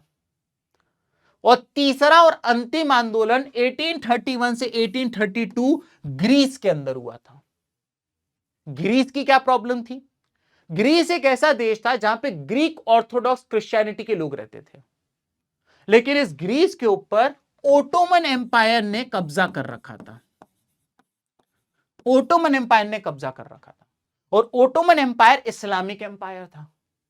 तो ओटोमन एम्पायर इस्लामिक था, उन्होंने ग्रीक ऑर्थोडॉक्स क्रिश्चियन वाली कंट्रीज के ऊपर कब्जा कर रखा था, और ये अपने तौर तरीके इनके ऊपर थोपने लग गए थे। तो पूरी दुनिया के जो क्रिश्चियन लोग थे वो एक तरफ हो गए, मुस्लिम लोग एक तरफ हो गए, और रिलीजन के नाम पे लड़ाई होने लगी, जिनको क्रूसेड्स कहा गया आगे जाके। लेकिन आखिरकार ग्रीस को आजादी मिल गई और ट्रीटी ऑफ कॉन्स्टेंटिनोपल साइन करी गई। ट्रीटी ऑफ कॉन्स्टेंटिनोपल के अंतर्गत ओटोमन एम्पायर से ग्रीस को आजादी मिल गई। ये तीन आंदोलन आपको याद रखने हैं। एक आपको जुलाई रिवॉल्यूशन याद रखना है जो फ्रांस में हुआ, फिर अगस्त वाला याद रखना है जो बेल्जियम में हुआ, और 31 से 32 में जो ग्रीस में वो याद रखना है। ठीक है, चलिए अब यहां पर यूरोप में कुछ एक ऐसी चीज हुई जिससे लोग हक्के बक्के रह गए। यह समय था 19th सेंचुरी। यह समय कब का था? 19th century. 19th सेंचुरी की अगर हम बात कर रहे हैं तो 19th सेंचुरी का मतलब है 1800 से लेके 1899 के बीच का। 19th सेंचुरी में एकदम से यह पाया गया कि there is a rapid growth in the population of Europe. एकदम से यूरोप की पॉपुलेशन में एक रैपिड ग्रोथ देखी गई। लोग डबल ट्रिपल होने लगे, जिनके घरों में 3-3 4-4 बच्चे होने लगे। तो सर होने दो ना, आपको क्या दिक्कत है? तो एक तरफ तो भैया बच्चों बहुत तेज पॉपुलेशन ग्रोथ हो रही थी, और दूसरी तरफ मेरे प्यारे बच्चों क्रॉप फेलियर हो गया। एक ऐसा तूफान आया जिसमें सारी खड़ी हुई क्रॉप जो थी, जो बनी हुई थी, एकदम तैयार थी कटने के लिए, वो सारी की सारी क्रॉप जो थी वो बर्बाद हो गई। दोस्तों जब पॉपुलेशन बढ़ती है तो उस पॉपुलेशन को खिलाने के लिए आपको खाना भी ज्यादा चाहिए रहता है। तो खाना ज्यादा होने की जगह यहां पे तो क्रॉप फेलियर्स के कारण क्रॉप खाने की कमी हो गई। तो खाने की कमी होने के कारण जो बचा कुचा सामान था खाने का, उसके दाम बढ़ गए।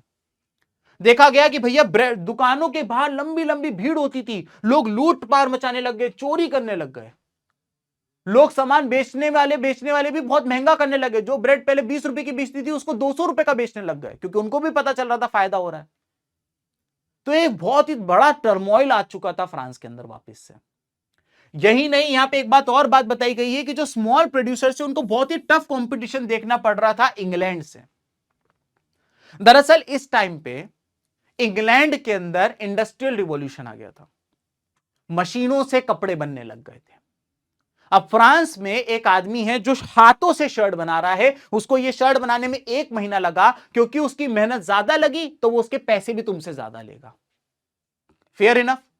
लेकिन अब इंग्लैंड की फैक्ट्री में यही शर्ट 1 महीने की जगह 1 घंटे में बनके तैयार हो रही है। ऑब्वियस सी बात है, अब इसमें टाइम नहीं लग रहा तो यह शर्ट सस्ती मिलेगी। अब भाई फ्रांस में जब ये सस्ता माल इंग्लैंड की फैक्ट्री से बन के आने लगा तो फ्रांस के लोग वो सस्ता माल खरीदने लग गए, और अपने देश के जो वर्कर्स थे उनका महंगा मटेरियल खरीदने से उन्हें इनकार कर दिया। तो जो स्मॉल प्रोड्यूसर से जो हाथ से सामान बनाते थे वो इस कंपटीशन को झेल ही नहीं पाए, और वो लोग भी गरीब हो गए, उनका भी पैसा खत्म हो गया। लास्ट बात यहां पे ये बताई गई है कि इन सब चीजों के बीच में जो भी पीजेंट्स है, यानी जो भी किसान थे, अब वो लोगों के पास भी पैसा देने को नहीं था अपने मालिकों को, अपने खेतों के मालिकों को। अब देखिए ये सारी की सारी कंडीशन एक रिवॉल्यूशन की रेसिपी है। जब एक देश में इतना टर्मोइल हो जाता है, जब एक देश के लोग इतने परेशान हो जाते हैं, जब एक देश के अंदर इतने ज्यादा चैलेंजेस आते हैं, तो उस देश में क्रांति ही अगली चीज होती है। वही हुआ भाई। ये सारे के सारे लोग जो थे, जो फूड शॉर्टेजेस से परेशान थे, जो लार्ज स्केल अनएम्प्लॉयमेंट से परेशान थे, इन लोगों ने लुईस फिलिप, याद करो लुईस फिलिप जो अभी अभी राजा बने थे, उसका घर घेर लिया। लुई फिलिप का जैसे ही घर घेर लिया, लुई फिलिप डर गए, इनने उठाई चप्पल और ये दौड़ लगा के भग लिए। और लुई फिलिप भाग गए फ्रांस छोड़ के। अब ऑब्वियस सी बात है, राजा ही भाग गया तो फिर क्या करना है। लास्ट में ये हुआ कि फ्रांस के लोगों ने कहा अब सिर्फ और सिर्फ नेशनल असेंबली होगी, जिसके अंदर हम अपने पसंद के कैंडिडेट को वोट देकर बिठाएंगे और वो आने वाले 5 साल के लिए हमारे देश को चलाएगा। और उसके बाद नेशनल असेंबली आई और फ्रांस की हिस्ट्री यहां पर खत्म हो गई। अब आप बोलेंगे कि सर फ्रांस की हिस्ट्री बहुत डिफिकल्ट है, इतना कुछ हुआ, ये आया वो आया ये आया हुआ, मैं तो परेशान ही हो गया। 60 सेकंड दोगे? 60 सेकंड के अंदर पूरा रिकैप करा दूं। देखो, सबसे पहले आया लुई 16, खजाना खाली था, अमेरिका के वॉर ऑफ इंडिपेंडेंस में उलझ गए, अपने लोगों पे टैक्स लगाया, लोगों ने इनको पकड़ के मारा। इसके बाद आया रोबिस्पियरी, नेशनल कन्वेंशन, नाम तो बहुत अच्छा था, लोगों को लगता था ये इनके मसीहा हैं, लेकिन 2 साल के अंदर 16,000 लोगों को मारा, लोगों को पता चला ये मसीहा नहीं है तो डेविल है। इसके बाद आई द डायरेक्टरी, जिसके अंदर 5 लोग थे। प्रॉब्लम ये होती थी कि इनकी पांचों की आपस में नहीं बनती थी और कई बार इनके ऊपर करप्शन के भी केस लग जाते थे। इसके बाद आया नेपोलियन बोनापार्ट, सही तो सब कुछ सही चल रहा था, लेकिन फिर बाद में इनकी कुछ ऐसी हरकतें हो गई कि जिन लोगों ने शुरुआत में इसका स्वागत किया वही इसके अगेंस्ट हो गए। नेपोलियन को हराने के बाद ट्रीटी ऑफ वियना साइन करी गई और ट्रीटी ऑफ वियना को साइन करने के बाद कंजर्वेटिव्स की सरकार आई, उन्होंने बॉर्बन डायनेस्टी को वापस से रिस्टोर कर दिया। कंजर्वेटिव्स क्या होता है जो हम अभी आगे थोड़ी देर में समझेंगे। बॉर्बन डायनेस्टी को रिस्टोर करने के बाद लुई फिलिप गया था रिवॉल्यूशनरीज के पास और कहा था कि मुझे राजा बना दो मेरे रिश्तेदार की जगह, मैं पावर 50-50 शेयर करूंगा। लेकिन जब लार्ज स्केल अनएम्प्लॉयमेंट हुआ, फूड शॉर्टेज हुई और लोग इसके घर के पास पहुंचे तो ये भाग गया और एंड में जाके नेशनल असेंबली बनकर तैयार हुई। ये थी आपके सामने फ्रांस की पूरी हिस्ट्री। इतनी अगर आपने पढ़ ली तो फ्रेंच लोगों से ज्यादा तुमको फ्रांस की हिस्ट्री पता चल चुकी है। ठीक है सर, फ्रांस की हिस्ट्री समझ में आ गई। क्या अब हम लोग उस फोटो को बात कर सकते हैं जो इस चैप्टर की शुरुआत में थी? आओ, तुम्हारे कहने पे वो भी कर लेते हैं। अब इस फोटो को देखो जो ये चैप्टर की स्टार्टिंग के फ्रंट पेज पे बनी हुई है। इस फोटो में सबसे पहले आपको यहां पर एक स्टैचू देखने को मिलेगा। इस स्टैचू के एक हाथ में एक है टॉर्च ऑफ एनलाइटमेंट और दूसरे हाथ में है charter of rights. Torch of enlightenment इन सभी लोगों को रोशनी दे रही है कि हां मैं खड़ी हूं, मैं तुम्हें रोशनी दे रही हूं, इस रोशनी के दम पे इस रास्ते पे चलो, आगे बढ़ोगे। और दूसरी तरफ जो चार्टर ऑफ राइट है, ये चार्टर ऑफ राइट बता रहा है कि भाई दुनिया में लोगों के पास क्या क्या अधिकार होने चाहिए। मैंने आपको पहले ही बताया था 90% दुनिया के ऊपर किसी राजा या रानी का राज हुआ करता था और लोगों के पास कोई अधिकार ही नहीं होते थे। लेकिन ये चार्टर ऑफ राइट कहते थे what are the rights you deserve, what are the rights every citizen should have. तो एक हाथ में टॉर्च ऑफ एनलाइटमेंट और दूसरे हाथ में चार्टर ऑफ राइट हुआ करता था। दूसरे नंबर पे बताया गया कि किस तरीके से इस स्टैचू को पार कर चुके हैं यूनाइटेड स्टेट्स और स्विट्जरलैंड, जो ये बात शो कर रहे हैं कि ये ऑलरेडी, क्योंकि इसको पार कर चुके हैं यानी कि ये ऑलरेडी एक नेशन स्टेट बन चुके हैं, ये एक देश बन चुके हैं। इसके करीब पहुंचा है दोस्तों फ्रांस, और फ्रांस इसके करीब पहुंचा है जो ये शो कर रहा है कि अब फ्रांस भी एक नेशन स्टेट बनने वाला है। और पीछे आपको देखने को मिलेगा दोस्तों जर्मनी, जो ये बता रहा है कि अब फ्रांस के बाद जर्मनी का नंबर है नेशन स्टेट बनने का। ऊपर आपको जीसस क्राइस्ट के साथ साथ कुछ एंजल्स देखने को मिलेंगे जो ये बता रहे हैं कि हम सबको आशीर्वाद दे रहे हैं, जो कर रहे हो सही कर रहे हो, आगे बढ़ते चलो, चले चलो। और यहां पर आपको कुछ सिंबल्स देखने को मिलेंगे, जैसे क्राउन पड़ा हुआ है, ब्रोकन चेन्स पड़ी हुई हैं, बेड़ियां पड़ी हुई हैं, जो ये बता रही है कि जैसे जैसे लोग इस स्टैचू के पास आते जा रहे हैं, ये एब्सोल्यूट पावर्स के जो सिंबल हैं इसको तोड़ के सामने फेंकते जा रहे हैं। तो ये इस फोटो का मतलब है। आपकी किताब के अंदर एक और फोटो है, उससे पहले इसी फोटो के बाजू में 2 वर्ड्स हैं जिनके आपको मीनिंग पता होने चाहिए। सबसे पहला आता है absolutist. Sir what is absolutist? Absolutist का मतलब होता है एक ऐसी फॉर्म ऑफ गवर्नमेंट जिसमें एक आदमी सारी पावर अपने पास इकट्ठी कर लेता है, कहता है मैं ही सर्वशक्तिमान हूं, मेरे पास ही सारी पावर है, जो मैं बोलूंगा वही बोलूंगा, जो मैं दिन को बोलूंगा दिन तो दिन, रात को बोलूंगा रात तो रात।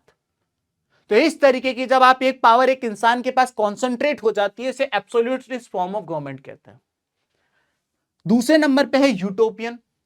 यूटोपियन का मतलब होता है एक ऐसा एरिया, एक ऐसी कंट्री, एक ऐसा स्टेट जिसमें सब कुछ अच्छा हो, ना कोई भूखा हो, ना कोई बीमार हो, ना कोई गरीब हो, हर जगह खुशियां हो, राम राज्य चल रहा है, कुछ बुराई नहीं है, कोई क्राइम ही नहीं है। यानी कि ऐसा area which is too good to be true, एक ऐसा एरिया जैसा हो ही नहीं सकता असली में, यानी कि शॉर्ट में कहे तो शर्मा जी का बेटा, उसे कहते हैं यूटोपियन स्टेट। ये दो मतलब आपको पता होने चाहिए। इसके अलावा आपके एनसीईआरटी के अंदर एक फोटो ये और दे रखा है जो फ्रांस की किताब से रिलेटेड है। इस फोटो में अगर आप देखें, सबसे पहले आपको राइट साइड पर आपको एक बोर्ड देखने को मिलेगा। ये देखिए, ये किताब, ये फोटो है, ये राइट साइड वाला फोटो देखो।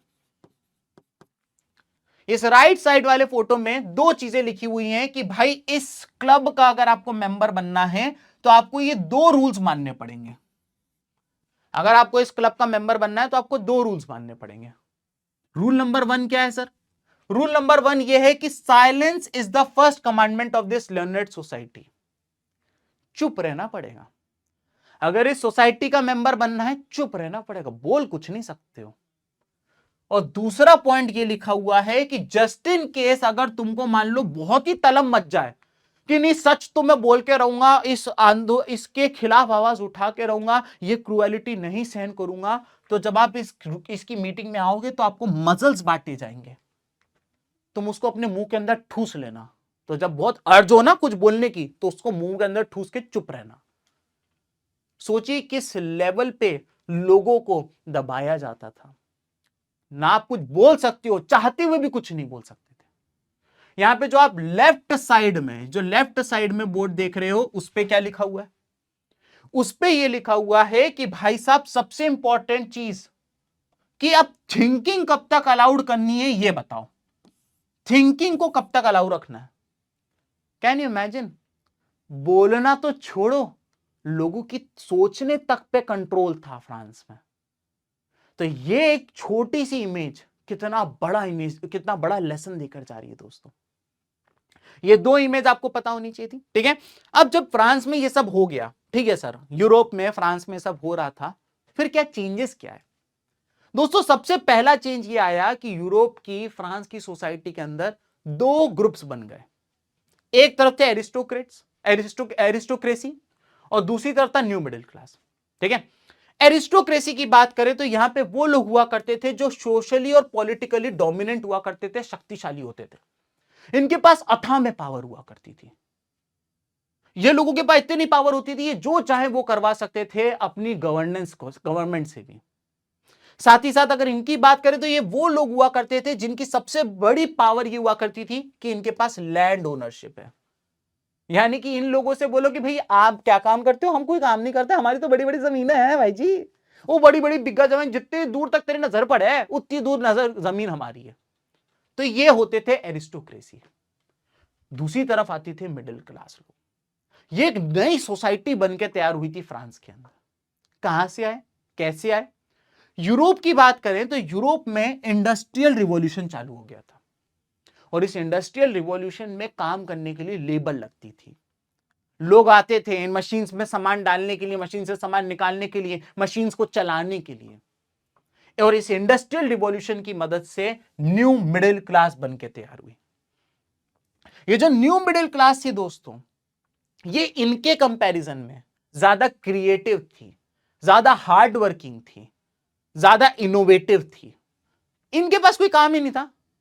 ये सोफे के कवर जैसे कपड़े पहन के इधर उधर बैठे रहते थे, इनके पास कोई काम ही नहीं होता था, पूरे पूरे दिन पार्टी करते थे, फ्रेंच में बातें करते थे, और इनके पास कोई काम नहीं हुआ करता था। लेकिन ये लोग मेहनती हुआ करते थे, इनोवेटिव होते थे, लॉयल हुआ करते थे। ये लोग एक देश को इकोनॉमिकली प्रोडक्टिव बनाने लगे थे।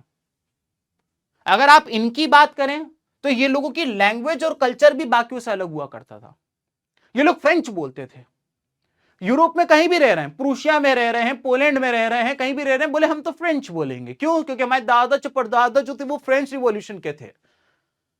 साथ ही साथ ये लोग मैरिज अलायंस से एक दूसरे से कनेक्टेड हुआ करते थे, यानी इसकी बेटी की शादी उसके बेटे से करवा दो, उसकी बेटी की शादी इसके बेटे से करवा दो। यानी क्लोज ग्रुप था, ये किसी और को बाहर से अंदर नहीं आने देते थे और अपने वालों को बाहर नहीं जाने देते थे। लेकिन इनकी बात करें तो इस ग्रुप के अंदर इंडस्ट्रियलिस्ट से लेके बिजनेसमैन तक, प्रोफेशनल्स यानी कि लॉयर्स, डॉक्टर्स, टीचर्स सब आते थे इसके अंदर। तो यूरोप के अंदर एक अलग क्लास बन के तैयार हो गई थी दोस्तों।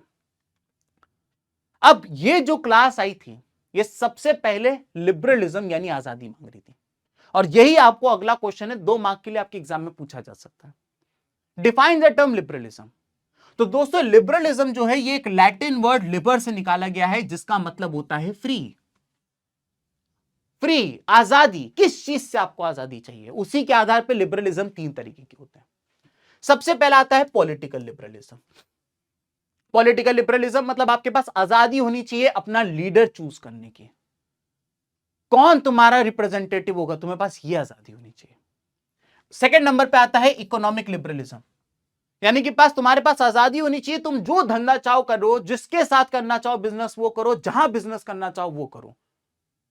और लास्ट में आता है सोशल लिबरलिज्म, जो कहता था कि हम सब इक्वल होने चाहिए, there should be equal opportunities, हम सबको सोशल जस्टिस मिलना चाहिए, समाज सोसाइटी बटी नहीं होनी चाहिए, एवरीवन शुड बी इक्वल। तो ये 3 तरीके के लिबरलिज्म आपको पता होने चाहिए। इसके अलावा 2 और वर्ड जो आपको पता होने चाहिए। पहला वर्ड है आपका ज़ोल्वेरिन। ज़ोल्वेरिन की डेफिनेशन आप लोगों से 2 नंबर के लिए पूछी जा सकती है। ज़ोल्वेरिन की डेफिनेशन आप लोगों से 2 नंबर के लिए पूछी जा सकती है, तो इसलिए इसको डिटेल में समझना और जरूरी है। ज़ोल्वेरिन जो था दोस्तों, ये एक प्रूशियन इनिशिएटिव, मैंने कहीं लिखा हुआ है देखिए, प्रूशियन इनिशिएटिव के ऊपर आया था। और इन्होंने कहा था कि भाई हमारा जो यूरोप है, हम क्या करते हैं, इसको बॉर्डर फ्री कर देते हैं। अब अगर हम इसको बॉर्डर फ्री कर देंगे तो यहां का आदमी यहां जाके बिजनेस कर सकता है, वहां का आदमी यहां जाके बिजनेस कर सकता है, वहां का आदमी यहां जाके बिजनेस कर सकता है, यहां का आदमी यहां जाके बिजनेस कर सकता है।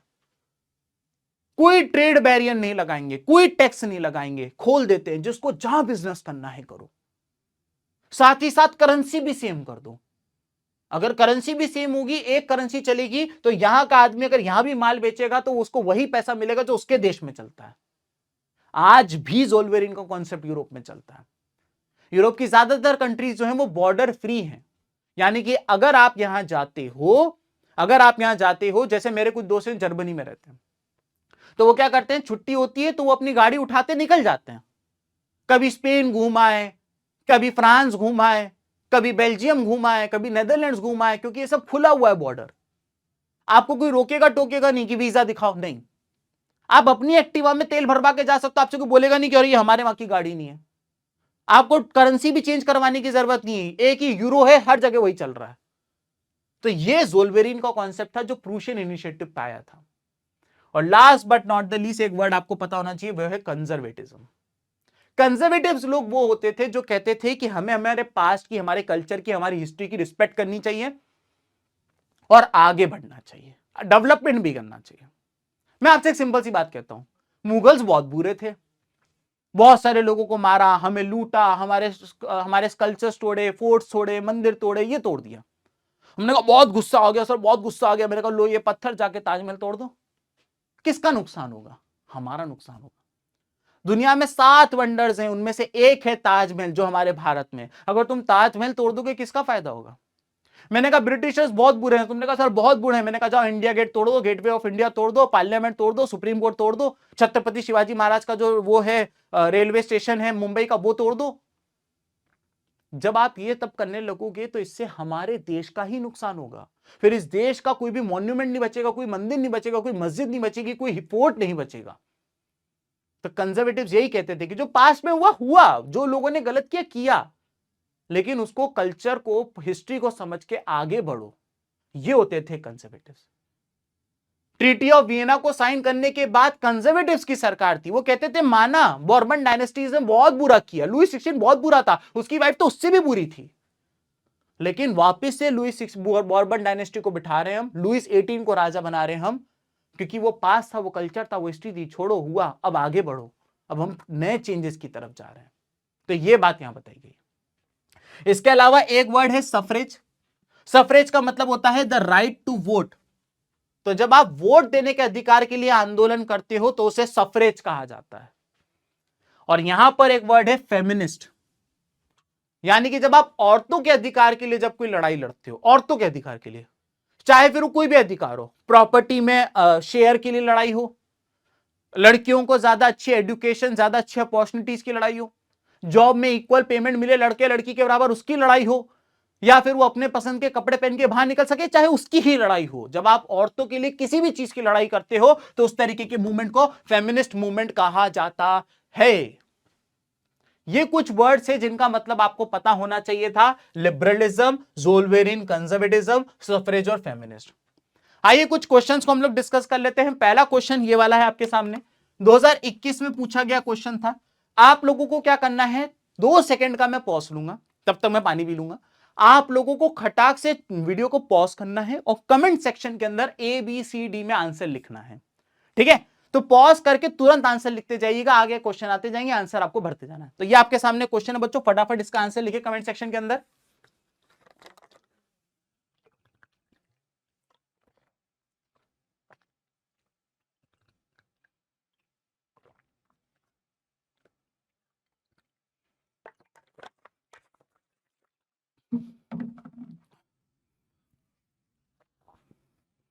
बिल्कुल सही। आप लोगों ने अगर दोस्तों इसका जवाब ए कंजर्वेटिव चूज किया है तो आपका जवाब बिल्कुल सही है। अभी मैं थोड़ी देर पहले ही बता रहा था कि ट्रीटी ऑफ वियना साइन करने के बाद फ्रांस के अंदर कंजर्वेटिव्स की सरकार आई थी जिन्होंने बॉर्बन डायनेस्टी को रिस्टोर किया था। चलिए सेकंड क्वेश्चन, ये क्वेश्चन 2021 का क्वेश्चन है। In which of the following country did the first liberalist nationalist appeal take place in July 1830? जुलाई 1830 में सबसे पहला आंदोलन कहां हुआ था? यह भी मैंने आपको कराया था। फटाफट वीडियो पॉज करके कमेंट सेक्शन में आंसर लिखो। And your time is up. भैया जुलाई 1830 में फ्रांस में आंदोलन हुआ था। अगर यहां पे जुलाई 1830 लिखा है उसने तो आपको जवाब देना था फ्रांस। अगर वो कह देता अगस्त 1830 में कहां आंदोलन हुआ था तो आपको लिखना था बेल्जियम। अगर वो कहता 1831 से 1832 में कहां आंदोलन हुआ था तो आपको बताना है ग्रीस के अंदर आंदोलन हुआ था।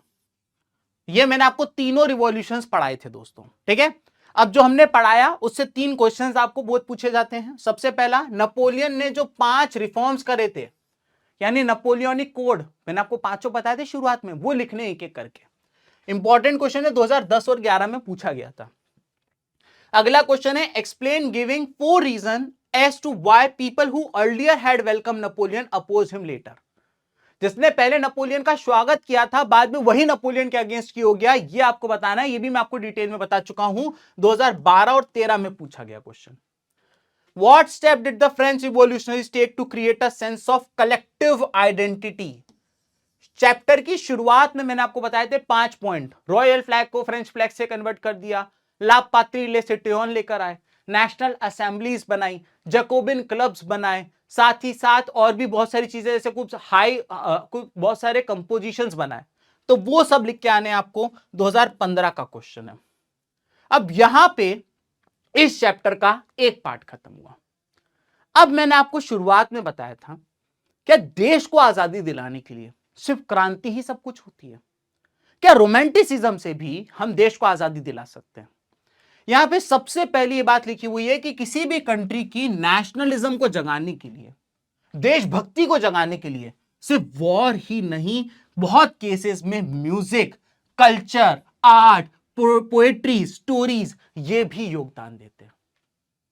जैसे इंडिया के केस में बात करें, जन गण मन, वंदे मातरम, इस तरीके के जो वो सॉन्ग्स हैं वो हमारे अंदर देशभक्ति जगाते हैं। हमने स्टोरीज सुनी है किस तरीके से भगत सिंह ने, चंद्रशेखर आजाद ने एक बहुत कम उम्र में अपनी बलि चढ़ा दी इस देश को आजाद कराने के लिए। ये स्टोरीज हमारे लिए वो बनाती है। भारत माता की इमेज बनाई गई, अभिनेंद्र नाथ टैगोर जी ने बनाई, उससे एक उस आर्ट से हम लोग इंस्पायर हुए। तो सिर्फ वॉर्स ही एक देश को आजादी नहीं दिलाती है, यह भी एक बहुत ही इंपॉर्टेंट रोल प्ले करता है।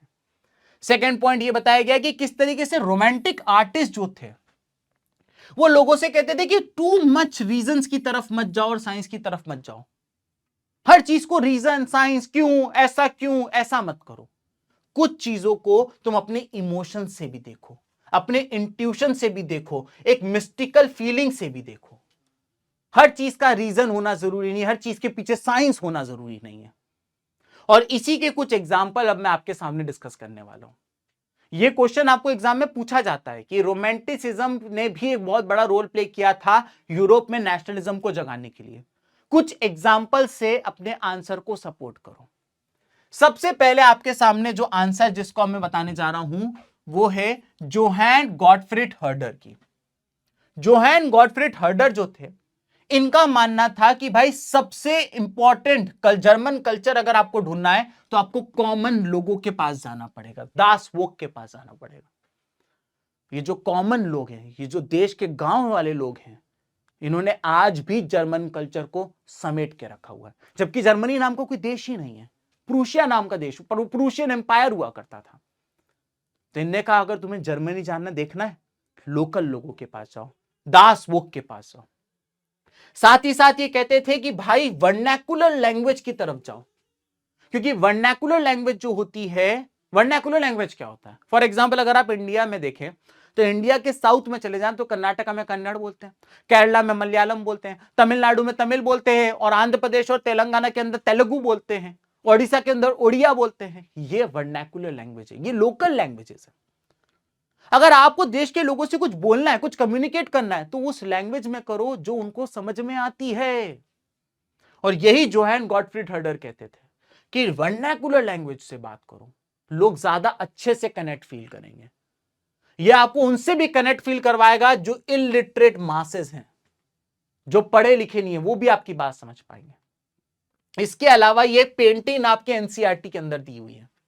इस पेंटिंग को बनाया था यूजिन डेलाक्रॉइक्स ने। यूजिन डेलाक्रॉइक्स जो थे, इन्होंने ग्रीस के ऊपर यह पेंटिंग बनाई थी। मैंने आपको अभी थोड़ी देर पहले बताया था कि किस तरीके से ग्रीस के ऊपर ओटोमन एम्पायर का कब्जा था। और मेन लड़ाई ये थी, ओटोमन एम्पायर इस्लामिक था और ग्रीस जो था वो ग्रीक ऑर्थोडॉक्स क्रिश्चियन रहते थे वहां पे। तो जब ओटोमन एम्पायर वाले यहां आए तो यहां के लोगों को मारा, महिलाओं का रेप किया, बच्चों को मारा गया, आदमियों को जेल में डाला गया।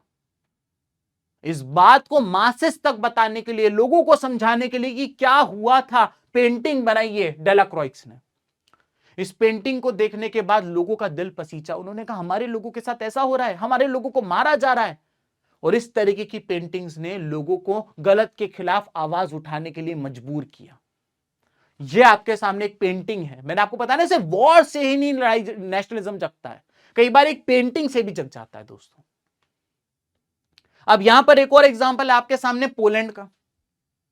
पहले पोलैंड नाम का कोई देश था ही नहीं, और पोलैंड को 3 कंट्रीज ने कब्जे में ले रखा था, रशिया, प्रूशिया और ऑस्ट्रिया। तुम्हारे दिमाग में पहला क्वेश्चन आएगा, प्रूशिया कौन सा देश है? बेटा प्रूशिया को आज तुम जर्मनी कहते हो, पहले प्रूशिया हुआ करता था। तो पोलैंड पे इन लोगों ने कब्जा कर रखा था, और इन लोगों ने पोलैंड के ऊपर अपनी अपनी लैंग्वेज थोप रखी थी। फॉर एग्जाम्पल रशियंस कहते थे कि अब आप लोग पोलिश लैंग्वेज नहीं बोलोगे, अब आप लोगों को रशियन लैंग्वेज बोलनी पड़ेगी। यह एक तरीका था पोलिश लोगों को रशियन बनाने का। इनको इनकी लैंग्वेज ही मत बोलने दो, इनको इनका कल्चर ही मत फॉलो करने दो, इनको इनका ट्रेडिशन से दूर कर दो। तो रशियंस ने पोलैंड के लोगों को पोलिश बोलने से रोका, बोले आपको रशियन ही बोलनी पड़ेगी। इसके अलावा लोगों ने बहुत सारा कंपटीशन दिया, लोगों ने कहा कि नहीं हम नहीं मानेंगे, लेकिन उसके बावजूद यह सब चलता रहा। यहां पर आपको बताया गया है, even though it is no longer existed an independent territory, national feelings were kept alive through music and language. यहां बोला गया कि माना पोलैंड कोई देश नहीं था, रशिया, प्रूशिया और बाकी देश में बटा हुआ था, लेकिन लोग, पोलैंड के लोग अभी भी अपने कल्चर को अपने म्यूजिक और अपनी लैंग्वेज के हिसाब से बनाए रखे हुए थे। एक एग्जाम्पल दिया हुआ है कैरोल कुरपिंस्की का, वो किस तरीके से नए अपने अपने म्यूजिक और अपने ओपेरा की दम से, जैसे कि पोलोनाइज और मजूरका, ये आपसे पूछेगा वो कि पोलोनॉइज और मजूरका किस कल्चर का पार्ट है, तो आपको पता होना चाहिए पोलिश का पार्ट है। किसने किया? कैरोल कुरपिंस्की नाम के आर्टिस्ट ने बनाई है। तो इसकी मदद से पोलिश लैंग्वेज को जोड़े रखने के लिए, बनाए रखने के लिए, खत्म ना हो जाए पोलिश लैंग्वेज, ये लोग ये सब करते थे। यहां पे बताया गया है कि बच्चों एक आर्म्ड रेबेलियन भी हुआ था। पोलैंड के लोगों ने कहा कि हम आवाज उठाते हैं, हम रशियंस के खिलाफ लड़ेंगे। लेकिन रशियंस ने इसको भी क्रश कर दिया। जब रशियन ने इसको भी क्रश कर दिया, वो सारे लोग जो पोलैंड की आजादी की डिमांड कर रहे थे उनको मार दिया, जेल में डाल दिया। फिर निकल के आए क्लर्जी वाले, यानी चर्च में काम करने वाले।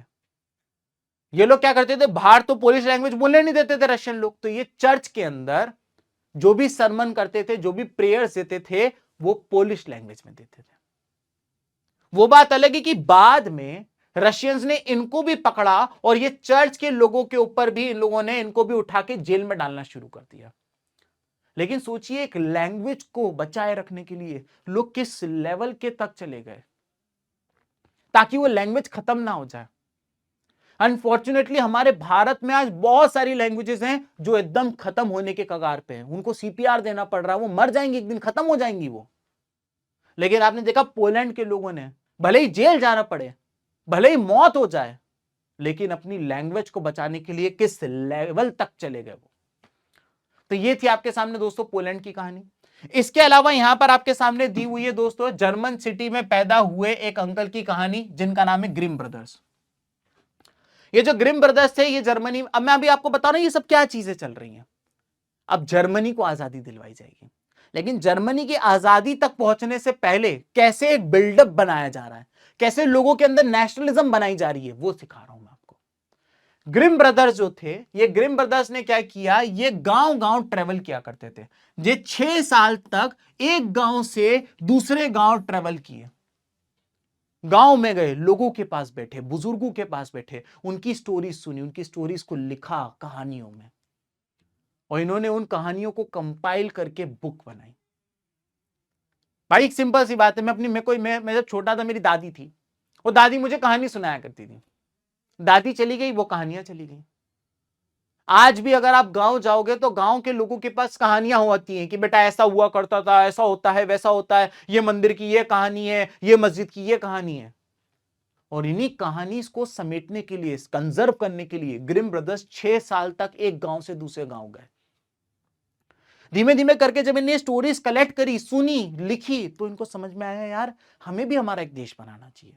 क्यों हम प्रूशिया नाम के देश में रह रहे हैं, क्यों जर्मन बोलने वाले सारे लोग मिलकर एक जर्मनी नाम का देश बना लें। और इसके बाद ये लोग भी बच्चों लिबरल पॉलिटिक्स का पार्ट बन गए। लिबरल पॉलिटिक्स वो पॉलिटिक्स होती है जो अपने देश को लिबरलिज्म यानी आजादी के लिए लेकर जाती है। और ये लोग लिबरल पॉलिटिक्स का पार्ट बन गए और ये चाहते थे कि अब फ्रीडम होनी चाहिए प्रेस की, अब हमारा भी एक नया देश बनना चाहिए। इन लोगों को पता था कि सबसे पहली बात हमारे देश की प्रॉब्लम क्या है। हमारे देश की सबसे बड़ी प्रॉब्लम यह है कि जो ये फ्रेंच डोमिनेशन है हमारे देश पर, क्योंकि इनका पड़ोसी फ्रांस था और फ्रांस वाले इनके ऊपर बहुत कंट्रोल करके चलते थे। इनको पता था इनके देश के लिए सबसे बड़ा खतरा यही है। तो इनकी सबसे पहली लड़ाई यही थी कि ये जर्मन फोक टेस्ट की मदद से फ्रेंच डोमिनेशन को जर्मनी से हटाना चाहते थे। यहां पे बताया गया है कि किस तरीके से Grimm brothers worked help preserve German language and heritage, making them pioneers of German cultural nationalism. और इन्हीं के कारण जर्मन लैंग्वेज कंजर्व हो सकी, प्रिजर्व हो सकी और लोगों के अंदर जर्मन नेशनलिज्म की भावना जगी। सर ठीक है सर, जर्मन नेशनलिज्म की भावना तो जग गई, फिर अब क्या। अब आते हैं दोस्तों इस चैप्टर के सबसे इंटरेस्टिंग टॉपिक की तरफ। मैं आप लोगों को मात्र 15 मिनट और लूंगा और 15 से 20 मिनट के अंदर ये पूरा चैप्टर करा दूंगा। बस अब मुझे यूनिफिकेशन ऑफ जर्मनी, इटली और यूके पढ़ाना है। सबसे पहले हम लोग बात कर लेते हैं फरवरी 1848 के इवेंट्स के बारे में। दोस्तों जब फ्रांस एक देश बन गया, नेशनल असेंबली आ गई फ्रांस के अंदर, लुई फिलिप भाग गए, नेशनल असेंबली आ गई, तो फ्रांस के पड़ोस में एक इलाका था जिसे कहते थे प्रूशियन एम्पायर। अब प्रूशियन एम्पायर के जो लोग थे वो भी चाहते थे कि उनके भी देश को एक देश बनाया जाए, उनको भी एक कंट्री घोषित किया जाए। जो दुश्मन ने उनके इलाके पे कब्जा किया हुआ है वो इलाके वापस लिए जाए और जर्मन बोलने वाले सारे लोगों को जोड़कर जर्मनी नाम का देश बनाया जाए, प्रूशिया को हटाया जाए। ये चाहते थे कि जो प्रूशिया के राजा हैं जिनका नाम है फ्रेडरिक विलेम द फोर्थ, अभी आगे आएंगे कहानी में, ये चाहते थे अब वो भी पावर 50-50 कर ले। इन्होंने अपने राजा से कहा कि भाई देखो हमें कॉन्स्टिट्यूशन बना रहे हैं, हम जर्मनी नाम का देश चाहते हैं, हम उसका कॉन्स्टिट्यूशन बना रहे हैं, उस कॉन्स्टिट्यूशन में आधी पावर तुम्हारे पास रहेगी, आधी पावर हमारे पास रहेगी। जैसे फ्रांस में नहीं हुआ था, लुई फिलिप ने आधी पावर अपने पास रखी थी और आधी पावर कॉन्स्टिट्यूशन को दी थी, उसी तरीके से हम करने को तैयार हैं। और इसी के लिए भाई ये लोग फरवरी 1848 में ये सब की सब गए और इन लोगों का ये प्लान था कि अब हम लोग भी अपना एक देश बनाएंगे। और सबसे पहले यहां पर आ जाते हैं मई 1848 में। मई 1848 में ये सारे के सारे लोग Frankfurt parliament at the church of Saint Paul पे इकट्ठा हुए। Frankfurt parliament at the church of Saint Paul, ये आपको फोटो याद रखनी है, सीबीएसई एमसीक्यू फॉर्मेट में पूछ लेता है। सब लोग यहां इकट्ठा हुए, राजा को बुलाया गया। राजा का नाम क्या था? राजा का नाम था फ्रेडरिक विलियम द फोर्थ। राजा से बोला कि सुनो, फ्रांस अगर आजाद हो सकता है तो जर्मनी भी हो सकता है, फ्रांस का कॉन्स्टिट्यूशन बन सकता है तो जर्मनी का भी बन सकता है। फ्रांस में अगर लुई फिलिप पावर 50-50 करने को तैयार है तो जर्मनी में भी पावर 50-50 होनी चाहिए। हम कॉन्स्टिट्यूशन बना रहे हैं, यहां बैठ के सेंट पार्लियामेंट के अंदर तुम्हें पावर शेयर करनी पड़ेगी। तो शुरुआत में तो फ्रेडरिक विलियम द फोर्थ मान गया, उसने कहा चलो ठीक है। लेकिन जब ये जाने वाला था इसको साइन करने, जब ये जाने वाला था उस कॉन्स्टिट्यूशन को एक्सेप्ट करने, तो आस पड़ोस के जो डेमोक्रेसी, जो आस पड़ोस के जो राजा रानी थे, उन्होंने उसको फोन लगाया। बोले क्या कर रहा है? बोले यार वो कॉन्स्टिट्यूशन साइन करना पड़ेगा। क्यों साइन कर रहा है? बोले यार वो फ्रांस है ना, फ्रांस आजाद हो गया, अब इनको भी आजादी चाहिए। अबे बोले जैसे फ्रांस आजाद हुआ उसकी खबर तेरे देश में पहुंची, अब ये आजादी मांग रहे हैं, तो जब तेरा देश आजाद हो जाएगा तो इसकी खबर हमारे देश में पहुंचेगी और ये हमसे आजादी मांगेंगे। तो बोले यार क्या करूं? बोले यार तेरे को है ना कैंसिल करना पड़ेगा ब्रो यार, ये तो तू कैंसिल कर ले यार ब्रो यार। बोले भाई ये मान ही नहीं रहे, नहीं माना तो ये मौत मारेंगे। तो बोले काम करते हैं, हम तुझे मदद देते हैं, हम तुझे मदद देते हैं, तू ये मदद कर ले रिसीव कर ले, हम तुझे प्रोटेक्शन देते हैं और तू इससे बच जाएगा। तो एंड मूवमेंट पे फ्रेडरिक विलियम द फोर्थ, जो पहले डेमोक्रेटिक मोनार्की पे मान गए थे, उन्होंने डेमोक्रेटिक मोनार्की को मना किया और बोले मैं तो पूरी मोनार्की बन के रहूंगा। और फ्रेडरिक विलियम द फोर्थ ने इसको रिजेक्ट किया और जितने भी लोग इसके खिलाफ आए थे उसको इन्होंने क्रश कर दिया। अब बात दब गई, लोग मर गए, बहुत सारे लोगों को इसने मार भी दिया, बात दब गई। लेकिन फिर ये भाई साहब हो गए बूढ़े, फ्रेडरिक विलियम द फोर्थ जो थे ये हो गए बूढ़े। तो जब ये बूढ़े हो गए उसके बाद ये मर गए, और जब ये मर गए तो इनका छोटा भाई प्रिंस विल्हेम या फिर कैसर विलियम वन, दोनों एक ही आदमी का नाम है। बहुत सारे बच्चे यही कंफ्यूज होते रहते हैं, कहीं प्रिंस विल्हेम लिखा है, कहीं कैसर विलियम वन लिखा है, ये दोनों अलग अलग कौन है? नहीं, एक ही आदमी है। तो जब ये अंकल मर गए तो इनका छोटा भाई यानी कि प्रिंस विल्हेम जो था वो राजा बना। अब इसको पता था कि पिछली बार जब आंदोलन हुआ था तो मेरे भाई ने क्रश कर दिया था, लोगों को दबा दिया था, लेकिन अगर इनकी डिमांड पूरी नहीं करी गई तो ये कल को वापस से इकट्ठा होंगे और मेरी कॉलर पकड़ लेंगे। तो इसने कहा इससे पहले ये हो, एक काम करता हूं, मैं ही पावर शेयर कर लेता हूं। तो प्रिंस विल्हेम यानी कैसर विलियम वन जो थे, कैसर विलियम वन जो थे, इन्होंने अपना चीफ मिनिस्टर अपॉइंट किया जिसका नाम था ओटो वोन बिस्मार्क। बोले ओटो वन बिस्मार्क इधर आओ। ओटो वन बिस्मार्क है, बोले जी अंकल। बोले सुनो मैं तुमको अपना चीफ मिनिस्टर बना रहा हूं। बोले है चीफ मिनिस्टर, थैंक यू। बोले लेकिन चीफ मिनिस्टर मैं तुमको तब बनाऊंगा जब हम लोग जर्मनी नाम का एक देश बना लेंगे, और जर्मनी नाम का देश बनाने के लिए तुमको मेरी मदद करनी पड़ेगी। बोले सर क्या करना पड़ेगा? बोले मैं तुमको बताता हूं कि हमारे बहुत सारे इलाके पे फ्रांस, ऑस्ट्रिया और डेनमार्क ने कब्जा कर लिया है, तो तुमको सबसे पहले इन तीनों कंट्री से हमारा इलाका छुड़वाना पड़ेगा, जर्मन बोलने वाले सारे लोगों को एक करना पड़ेगा और हम जर्मनी नाम का देश बनाएंगे, मैं बनूंगा उसका राजा, तुम बनना उसका चीफ मिनिस्टर। इन्होंने कहा मुश्किल है कमांडो साहब, ठीक है सर। और ये जो अंकल थे इन्होंने 3 वॉर लड़े 7 साल के अंदर। इसको याद रखने की ट्रिक है कि इन्होंने 3 वॉर लड़े 7 साल के अंदर और इन्होंने फाड़ के रख दिया France, Austria, Denmark. France, Austria और डेनमार्क से लड़ाई लड़ी, 3 लड़ाई लड़ी, 7 साल लगे, इन सबसे अपना अपना इलाका लिया और जर्मन बोलने वाले लोगों को सबको मिला के एक किया, और इस तरीके से दोस्तों जर्मनी नाम का देश बन के तैयार हुआ, जिसके राजा बने कैसर विलियम वन और उसके चीफ मिनिस्टर बने ओटो वन बिस्मार्क। आपको एग्जाम में क्वेश्चन आ जाता है कि जर्मन यूनिफिकेशन का आर्किटेक्चर कौन था, किसने जर्मन यूनिफाई करने में मदद करी? Auto von Bismarck is the correct answer. अब भैया जर्मनी आजाद हो गया। अब आ जाते हैं हम इटली पे। इटली की भी सेम प्रॉब्लम थी। इटली के सारे इलाके दूसरों ने कब्जे कर रखे थे। फॉर एग्जाम्पल अगर आप इटली के नॉर्थ में चले जाएं, इटली के नॉर्थ में चले जाएं तो यहां पे ऑस्ट्रो हैब्सबर्ग एम्पायर का कब्जा था। इटली के बीच में आ जाएं तो यहां पे पोप का कब्जा था। इटली के साउथ में चले जाएं तो यहां पे स्पेन की बॉर्बन डायनेस्टी का कब्जा था। बॉर्बन डायनेस्टी सिर्फ फ्रांस में नहीं थी, स्पेन में भी थी। यानी इटली की देश के ऊपर 3 लोगों ने कब्जा कर रखा था, ऑस्ट्रो हैब्सबर्ग, पोप और बेल्जियम और स्पेन की बॉर्बन डायनेस्टी ने। सिर्फ एक इलाका जो कि था सर्दिनिया पिडमोंट का, सिर्फ ये वो इलाका था जो इटली के राजा के पास था। तो मैंने आपको बताया इटली के 7 टुकड़े थे। 7 टुकड़े में से केवल एक टुकड़ा विच इज सर्दिनिया पिडमोंट ये इटली के पास था, बाकियों पे दूसरों का कब्जा था। किसी पे ऑस्ट्रो हैब्सबर्ग एम्पायर का, किसी के पोप का, किसी के ऊपर इसका बॉर्बन डायनेस्टी का। अब आप बोलोगे सर ये पोप क्या होता है? ये पोप होता है, पोप क्या होता है? बेटा पोप जो होता है क्रिश्चियनिटी में पूरी दुनिया में एक पोप होते हैं, और क्रिश्चियंस जो होते हैं, कैथोलिक क्रिश्चियंस जो होते हैं, वो पोप की बड़ी इज्जत करते हैं।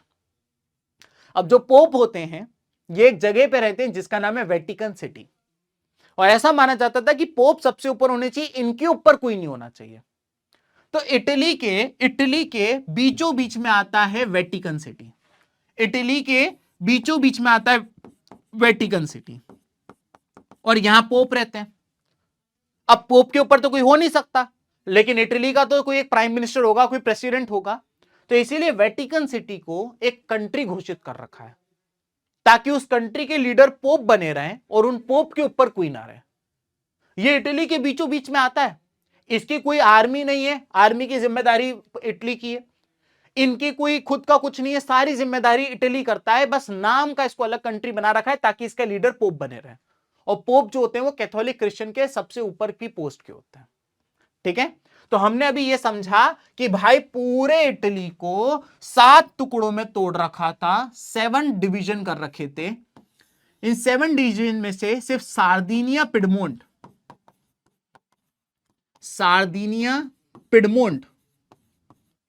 सिर्फ इटली के राजा के पास था, बाकी टुकड़ों पे किसी और के कब्जे थे। जैसे नॉर्थ में चले जाओगे तो ऑस्ट्रियन हैब्सबर्ग एम्पायर का कब्जा था, मिडिल के अंदर पोप का कब्जा था, और साउथ के अंदर बॉर्बन किंग ऑफ स्पेन का कब्जा था। तो भाई इटली के जो राजा थे उन्होंने डिसाइड किया हमको भी देश बनाना है। अगर फ्रांस बन सकता है, जर्मनी बन सकता है, हम क्यों नहीं बन सकते हैं? तो जो इटली के राजा थे उनको भी देश बनाना था, लेकिन देश बनाने के लिए पहले क्रांतिकारी लोग भी तो होने चाहिए। फ्रांस में इतने आंदोलन क्यों हो पाए? क्योंकि फ्रांस में इतने सारे रिवॉल्यूशनरीज थे। इनके देश के अंदर भी एक रिवॉल्यूशनरी था बहुत ही खतरनाक, जिसका नाम था गुज़िप मज़ीनी। गुज़िप मज़ीनी 1807 में पैदा हुआ था जेनोवा में, और इन्होंने 2 सीक्रेट सोसाइटी बनाई थी, एक बनाई थी यंग इटली और एक बनाई थी यंग यूरोप। आपको एग्जाम में क्वेश्चन पूछा जा सकता है कि बताइए यंग इटली किसने बनाया था, बताइए यंग यूरोप किसने बताया था। आपको बताना रहेगा कि ये बताया था मज़ीनी ने।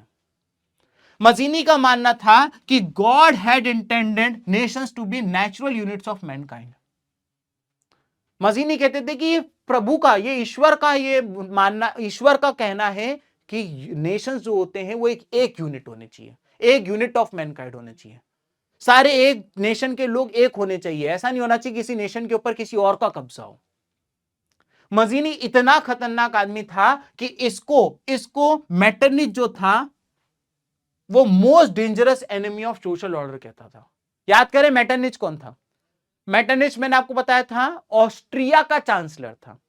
ट्रीटी ऑफ वियना साइन कराने में इसका सबसे बड़ा योगदान था। यह मज़ीनी से इतना चिढ़ता था, ये मज़ीनी को कहता था ये सोशल ऑर्डर के लिए सबसे खतरनाक आदमी है। ये आदमी जहां जाएगा वहां दंगे कराएगा, ये आदमी जहां जाएगा वहां लड़ाई झगड़ा खून खराबा करवाएगा, क्योंकि इनका ट्रैक रिकॉर्ड भी कुछ ऐसा था। दरअसल मज़ीनी ने जब ये बहुत छोटे थे तो इन्होंने लिगुरिया नाम की एक जगह पे इटली के अंदर ही है, उस पर एक आंदोलन किया था, उसको इंडिपेंडेंस घोषित कराने के लिए, लेकिन इनको पकड़ लिया गया और ये सक्सीड नहीं हो पाए और इनको बाहर भेज दिया गया, एग्जाइल पे भेज दिया गया था। इनकी इन्हीं हरकतों के कारण मजीनी ने इनको most dangerous enemy of social order कहा गया है। ये इंपॉर्टेंट है, ये आपके एमसीक्यू के रूप में बोर्ड एग्जाम में पूछा जा सकता है। तो मजीनी से एक दिन मिलने आए गरीबाल्डी। गरीबाल्डी मजीनी से बहुत इंस्पायर्ड थे। गरीबाल्डी उन्होंने कहा कि यार मजीनी अंकल, आप है ना बहुत बढ़िया बात कर रहे हो, इटली नाम का एक देश तो होना ही चाहिए। तो गरीबाल्डी ने मजीनी से कहा कि मुझे भी अपने साथ जोड़ लो, और वो यंग इटली मूवमेंट का पार्ट बन गया। अब गरीबाल्डी ने बोला, अब आप देखते जाओ सर मैं किस तरीके से इटली को आजाद कराता हूं। सबसे पहले गरीबाल्डी गए साउथ में। गरीबाल्डी ने एक आर्मी तैयार करी, उस आर्मी का नाम था रेड शर्ट आर्मी। बता इसका नाम रेड शर्ट आर्मी क्यों था? अबे क्योंकि सब रेड कलर की शर्ट पहनते थे। यार तुम तो एकदम ही 2 घंटा पढ़ने के बाद थक गए हो क्या? रेड कलर की शर्ट पहनते थे इसलिए इनको रेड शर्ट आर्मी कहते थे। ये लोग गए साउथ में। साउथ में आपको याद होगा बॉर्बन किंग्स ऑफ स्पेन ने कब्जा कर रखा था। इनने उनको खूब मारा, भटुम भुटुम भुटुम, और साउथ वाले इलाके को इटली का बना दिया। इसके बाद ये लोग गए बीच वाले इलाके में, वो बैठे हुए थे, लेकिन पोप की खुद की तो कोई आर्मी थी नहीं। पोप को मदद करते थे फ्रांस के सोल्जर्स। अब आप बोलोगे ये क्या बात हुई फ्रांस वाले पोप की? क्योंकि फ्रांस के लोग खुद कैथोलिक क्रिश्चियन थे, तो अपने स्पिरिचुअल लीडर की प्रोटेक्शन के लिए तो आएंगे ना। भाई गरीबाल्डी ने इनको चारों तरफ से घेर लिया और बोले कि चुपचाप सरेंडर कर दो, ये छोड़ के चले जाओ, नहीं तो बहुत मारेंगे तुमको। आखिरकार फ्रेंच सोल्जर जो थे उन्होंने सरेंडर कर दिया, वो विड्रॉ कर गए और बीच का इलाका भी इटली का बन गया। अब देखो ये तो पहले ये वाला इलाका इटली का बना, अब ये वाला इलाका भी इटली का बन गया। अब जब ये सब हो रहा था, ये सब कौन कर रहा था? ये सब कर रहे थे गरीबाल्डी। सब कुछ गरीबाल्डी कर रहे थे। गरीबाल्डी ने इसको भी आजाद करवाया, गरीबाल्डी ने इसको भी आजाद करवाया। तो उस टाइम पे इटली के जो राजा थे जिनका नाम था विक्टर इमैनुअल द सेकंड, इनने अपने चीफ मिनिस्टर को बुलाया, ओए इधर आ, तेरा खून कब खोलेगा? अगर सारा काम गरीबाल्डी कर लेगा तो काउंट कैमिलियो केवोर तू कब खून खोलेगा? तू क्या करेगा? तो इन्होंने, इटली के राजा ने अपने चीफ मिनिस्टर को बोला, अब तुम भी कुछ काम करो बेटा। तो इन्होंने क्या करा, जो इनके चीफ मिनिस्टर थे जिसका नाम था कैमिलियो केवोर, काउंट कैमिलियो केवोर, इन्होंने ऑस्ट्रियन हैब्सबर्ग एम्पायर से बात करी और उनसे बोला कि देखिए हमारी कंट्री हमला कर देगी, हमारे पास गोला है, बारूद है, हथियार है, पैसा है, लोग हैं। हम ऑलरेडी नॉर्थ को, हम ऑलरेडी साउथ को कब्जे में ले चुके हैं, सेंटर को कब्जे में ले चुके हैं। अगर आप नहीं मानोगे तो हम आपको मार देंगे। वो इतना अच्छा डिप्लोमेट था, वो इतना अच्छा आदमी था कि सिर्फ उसकी बातचीत करने से साउथ के इलाके को भी इसने आजादी दिलवा दी और एक पूरा यूनिफाइड इटली बन के तैयार हुआ। आखिरकार 11 साल बाद 1830 के अंदर यूनिफाइड इटली बन के तैयार हुआ। वाह सर, 2 घंटे के अंदर हमने फ्रांस आजाद करवा दिया, जर्मनी आजाद करवा दिया, इटली आजाद करवा दिया। एक और हो जाए सर मजा सा आ जाएगा। ये लो अगला आ जाता हमारा यूनिफिकेशन ऑफ ब्रिटेन। यहां पे ये बताया गया है कि 18th सेंचुरी तक यानी कि 1700 से लेकर 1799 तक की अगर हम बात करें तो यूनाइटेड किंगडम नाम का कोई देश था ही नहीं, कोई देश था ही नहीं। वहां पे 4 अलग अलग एथनिसिटी के लोग थे। फॉर एग्जाम्पल अगर आप इंग्लैंड में चले जाएंगे तो इंग्लिश लोग रहते थे, वेल्स के अंदर चले जाएंगे तो वेल्श लोग रहते थे, स्कॉटलैंड के अंदर चले जाएंगे तो स्कॉट लोग रहते थे, और आयरलैंड के अंदर आयरिश लोग रहते थे। यानी कि अंदर यहां पर इंग्लिश लोग रहते थे, यहां पे वेल्श लोग रहते थे, यहां पे स्कॉट लोग रहते थे और यहां पे आयरिश लोग रहते थे। सब अलग अलग थे, कोई देश था ही नहीं। तो भाई साहब इनके एक राजा थे 16th सेंचुरी में जिसका नाम था king Henry the 8th। Sir ये नाम तो एनसीईआरटी में लिखा ही नहीं है, मत याद करो भाई, मत याद करो। लेकिन अगर तुमने ये नाम एनसीईआरटी में ना लिखने के बाद भी अपने आंसर्स में लिख के आ गए ना, तो तुम्हारे आंसर को बहुत सपोर्ट मिलता है। तो 16th सेंचुरी में एक राजा था किंग हेनरी द 8th। उसने सबसे पहले वेल्स को इंग्लैंड के साथ जोड़ा, यानी कि सबसे पहले इंग्लैंड को वेल्स के साथ जोड़ा गया 16th सेंचुरी में। उसके बाद एक्ट ऑफ यूनियन पास कराया गया 17th सेंचुरी में, यानी कि 100 साल बाद एक्ट ऑफ यूनियन पास कराया गया और कहा गया कि अब हम लोग एक्ट ऑफ यूनियन पास कराने के बाद वेल्स और इंग्लैंड में स्कॉटलैंड को भी जोड़ दिया गया, वेल्स और इंग्लैंड में स्कॉटलैंड को भी जोड़ दिया गया। तो ये एक्ट ऑफ यूनियन पास करा दिया गया। और उसके बाद इन लोगों ने क्या करा, आयरलैंड को 1801 में, यानी कि 100 साल बाद, आयरलैंड का, ये पूरा आयरलैंड था, इसका जो नॉर्थ का इलाका है, जो नॉर्थ का इलाका है दोस्तों, आयरलैंड के जो नॉर्थ का इलाका है, इस पे जबरदस्ती कब्जा कर लिया। ये इनको इनकी ही कंट्री से तोड़ के, अब भाई तुम ब्रिटिशर से क्या उम्मीद करते हो? जब ये भारत पे कब्जा कर सकते थे, आधे अफ्रीका पे कब्जा कर सकते थे, तो ये अपने पड़ोसी को कैसे छोड़ देते हैं? तो 1801 के अंदर इन्होंने नॉर्दर्न आयरलैंड को भी अपने देश में जोड़ दिया और इस तरीके से यूनाइटेड किंगडम नाम का देश बना। तो मैंने आपको बताया सबसे पहले 16th सेंचुरी के अंदर वेल्स और इंग्लैंड को जोड़ा गया। फिर 1707 में एक्ट ऑफ यूनियन पास करा गया और वेल्स इंग्लैंड के साथ स्कॉटलैंड जोड़ा गया। और फिर 1801 में नॉर्दर्न आयरलैंड को भी इसके साथ जोड़ा गया और तब जाके यूनाइटेड किंगडम नाम का देश बनके तैयार हुआ। अब आपको यहां बताया गया है कि किस तरीके से इंग्लैंड भी बन गया, यूनाइटेड किंगडम भी बन गया। एक देश को विजुअलाइज किया जाता है, अब यह बताया गया, और इसको कहा गया है एलिगोरी। यहां पे बताया गया है कि किस तरीके से आप किस तरीके से एक इमेजिनरी चीज को, आप एक स्कल्पचर का, एक मूर्ति की, एक फोटो बना देते हो। मैं आपसे कहता हूं भारत माता कहां रहती है, आधार कार्ड नंबर क्या है, नहीं पता ना, कैसी दिखती है, नहीं पता ना। हमने भारत माता को, अपनी इमेजिनेशन को एक पेंटिंग के रूप में, एक मूर्ति के रूप में तैयार कर दिया। तो जब आप इस तरीके से कोई चीज करते हो, अपनी इमेजिनेशन को एक पेंटिंग में, अपनी मूर्ति में उतार देते हो, तो उसी को एलिगोरी कहा जाता है। भारत माता की भी हमने एलिगोरी देखी, रविंद्रनाथ टैगोर जी ने बनाई थी। उसी तरीके से ये जो आप एलिगोरी देख रहे हो, ये एलिगोरी है जर्मनी की, जिसका नाम है जर्मेनिया। ये जर्मनी की एलिगोरी है जिसका नाम है जर्मेनिया। अब एलिगोरी में क्या होता है, हर चीज का अपना मतलब होता है। तो आपको एक एलिगोरी की फोटो आ सकती है बोर्ड एग्जाम में, वो बोलेंगे इसका मतलब क्या है बताओ।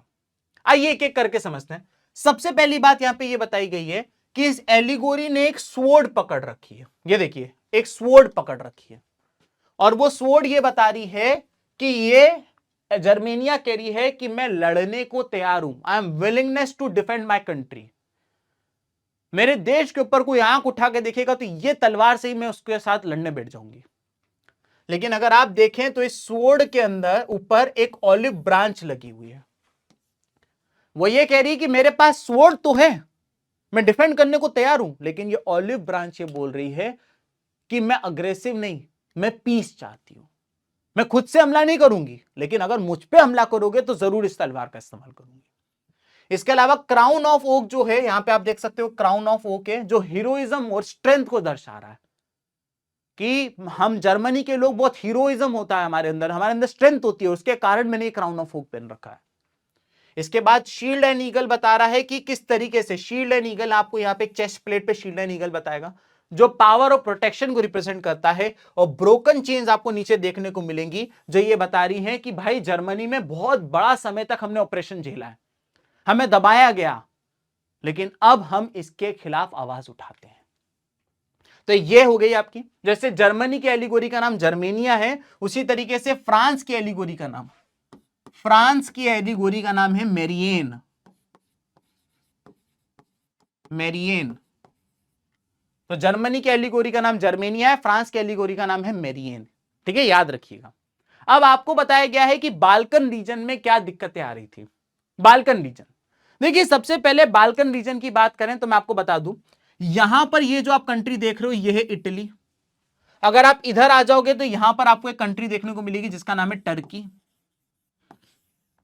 तो इटली और टर्की के बीच में बहुत सारी छोटी छोटी कंट्रीज हैं। इस इलाके को बाल्कन रीजन कहा जाता है। यहां बहुत सारी छोटी छोटी कंट्रीज हैं, जैसे कि आपको यहाँ पे Slovenia, Croatia, Bosnia, Serbia, Romania, Bulgaria, Macedonia, Albania, Greece, Montenegro, ये सब देखने को मिलेगा।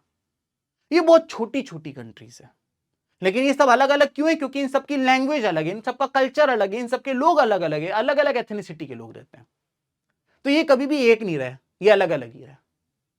लेकिन यहां पे ये बताया गया है कि बाल्कन रीजन के लोग, क्योंकि इनके अंदर एथनिक डिफरेंस है, ये लोग अलग अलग रहे।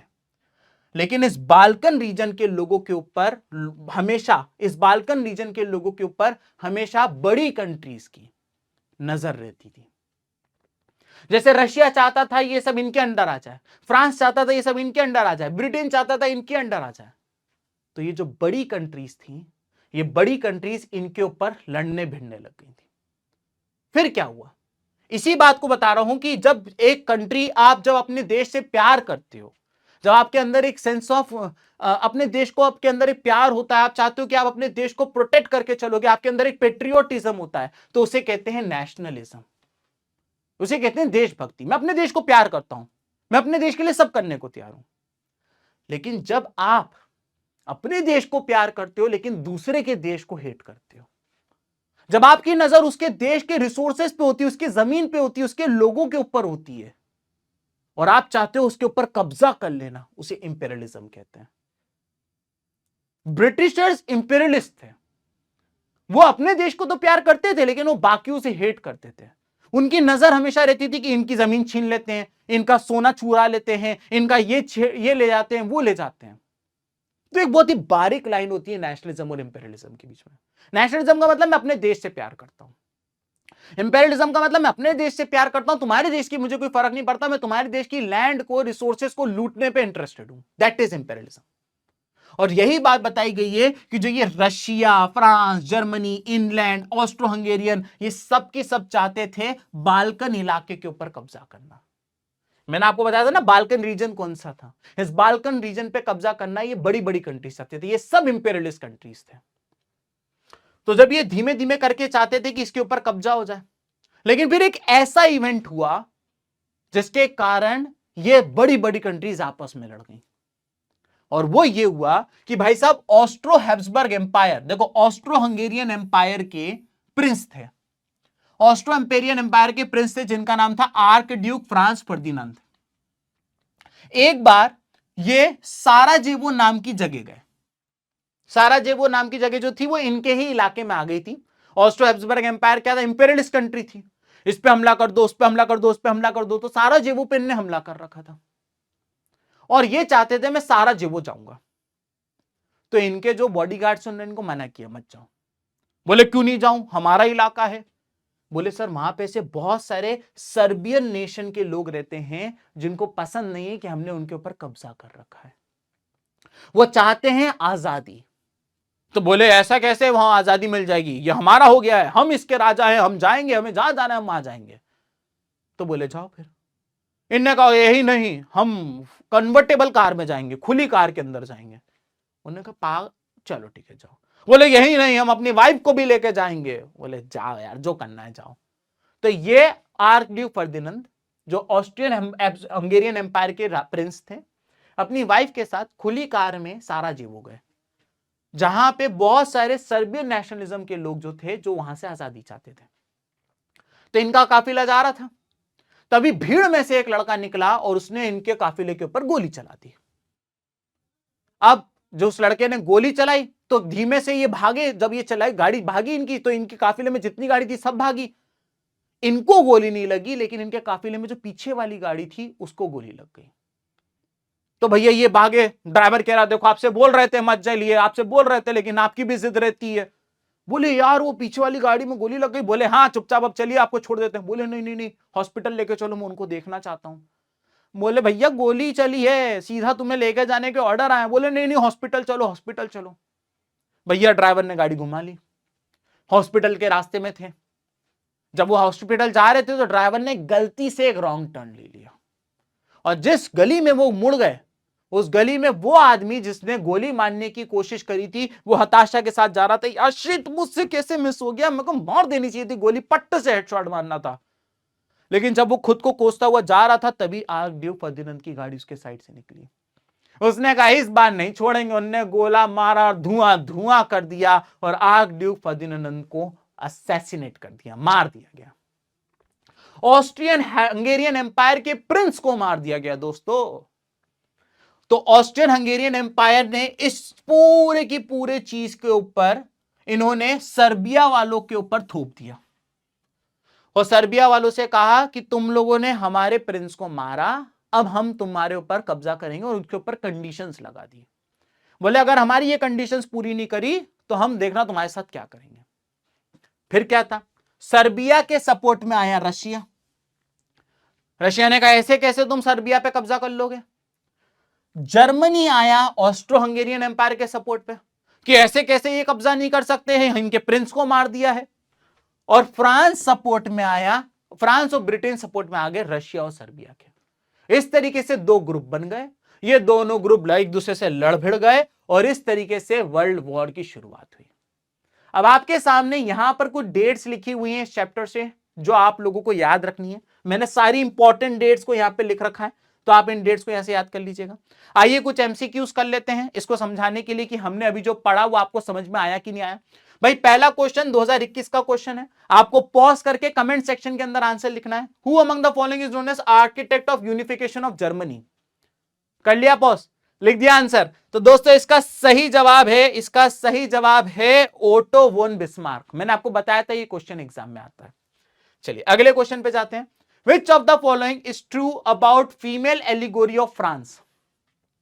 फ्रांस की फीमेल एलिगोरी के बारे में क्या ट्रू है आपको बताना है। सीबीएसई 2023 का क्वेश्चन है। उसका नाम मेरियन था। She took part in French revolution, she was a symbol of national unity, her image one marked coins and stamps. Pause करिए, कमेंट सेक्शन के अंदर आंसर लिखिए। लिख दिया। अब देखिए पहली बात सही है, उसका नाम मेरियन था, मैंने लिख के दिखाया था। दूसरी बात यह भी सही है कि नेशनल यूनिटी का ही सिंबल था और सारे कॉइन्स और स्टैम्प पे इनकी फोटो छपी हुई थी, ये भी सही है। लेकिन भाई वो तो इमेजिनरी फोटो हुआ करती थी, तो आप ये कैसे कर सकते हो कि वो फ्रेंच रिवॉल्यूशन में उन्होंने पार्टिसिपेट किया था। तो हमेशा याद रखिएगा एलिगोरी इमेजिनरी होता है, वो किसी रिवॉल्यूशन का पार्ट नहीं हो सकती है। ठीक है, आगे बढ़ जाते हैं दोस्तों। Who among the following was the founder of young Europe. Young Europe का फाउंडर कौन है आपको यह बताना है। 2021 का आंसर क्वेश्चन है। इसका जवाब मैं आपको आज नहीं बताऊंगा, आपको कमेंट सेक्शन के अंदर इसका आंसर लिखना है। मैं कोशिश करूंगा कि जिसका आंसर सही होगा उसके आंसर को लाइक कर दूं, ठीक है, ताकि बाकी बच्चों को पता चल जाए कि सही जवाब क्या था दोस्तों। ठीक है, अब यहां पर ये कुछ क्वेश्चंस हैं जो हमने पढ़े, इस चैप्टर से आ सकते हैं। इन क्वेश्चंस के आंसर्स आप कोशिश करिए कि अपनी कॉपी में लिखने की। इससे आपको पता चलेगा कि मैंने जो पूरा चैप्टर आपको पढ़ाया आपको समझ में आया कि नहीं। तो दोस्तों इसी के साथ हमारा आज का ये वाला चैप्टर यानी कि the rise of nationalism in Europe का वन शॉट होता है समाप्त। आशा करता हूं कि आपको ये वन शॉट अच्छा लगा होगा। एक बार फिर बता दूं, ये सारे की सारे नोट्स फ्री ऑफ कॉस्ट आप पीडब्ल्यू की ऐप से डाउनलोड कर सकते हैं। Link is in the description box. अगर आपको ये वन शॉट अच्छा लगा हो, हमारा इनिशिएटिव अच्छा लगा हो, तो इस वन शॉट को लाइक जरूर करिएगा और एक प्यारा सा कमेंट जरूर लिख के जाइएगा। इससे हमें और मोटिवेशन मिलता है और अच्छे अच्छे आप लोगों के लिए वन शॉट लेकर आने के लिए। तो आज के लिए बच्चों इतना ही। Till next time, bye bye, take care.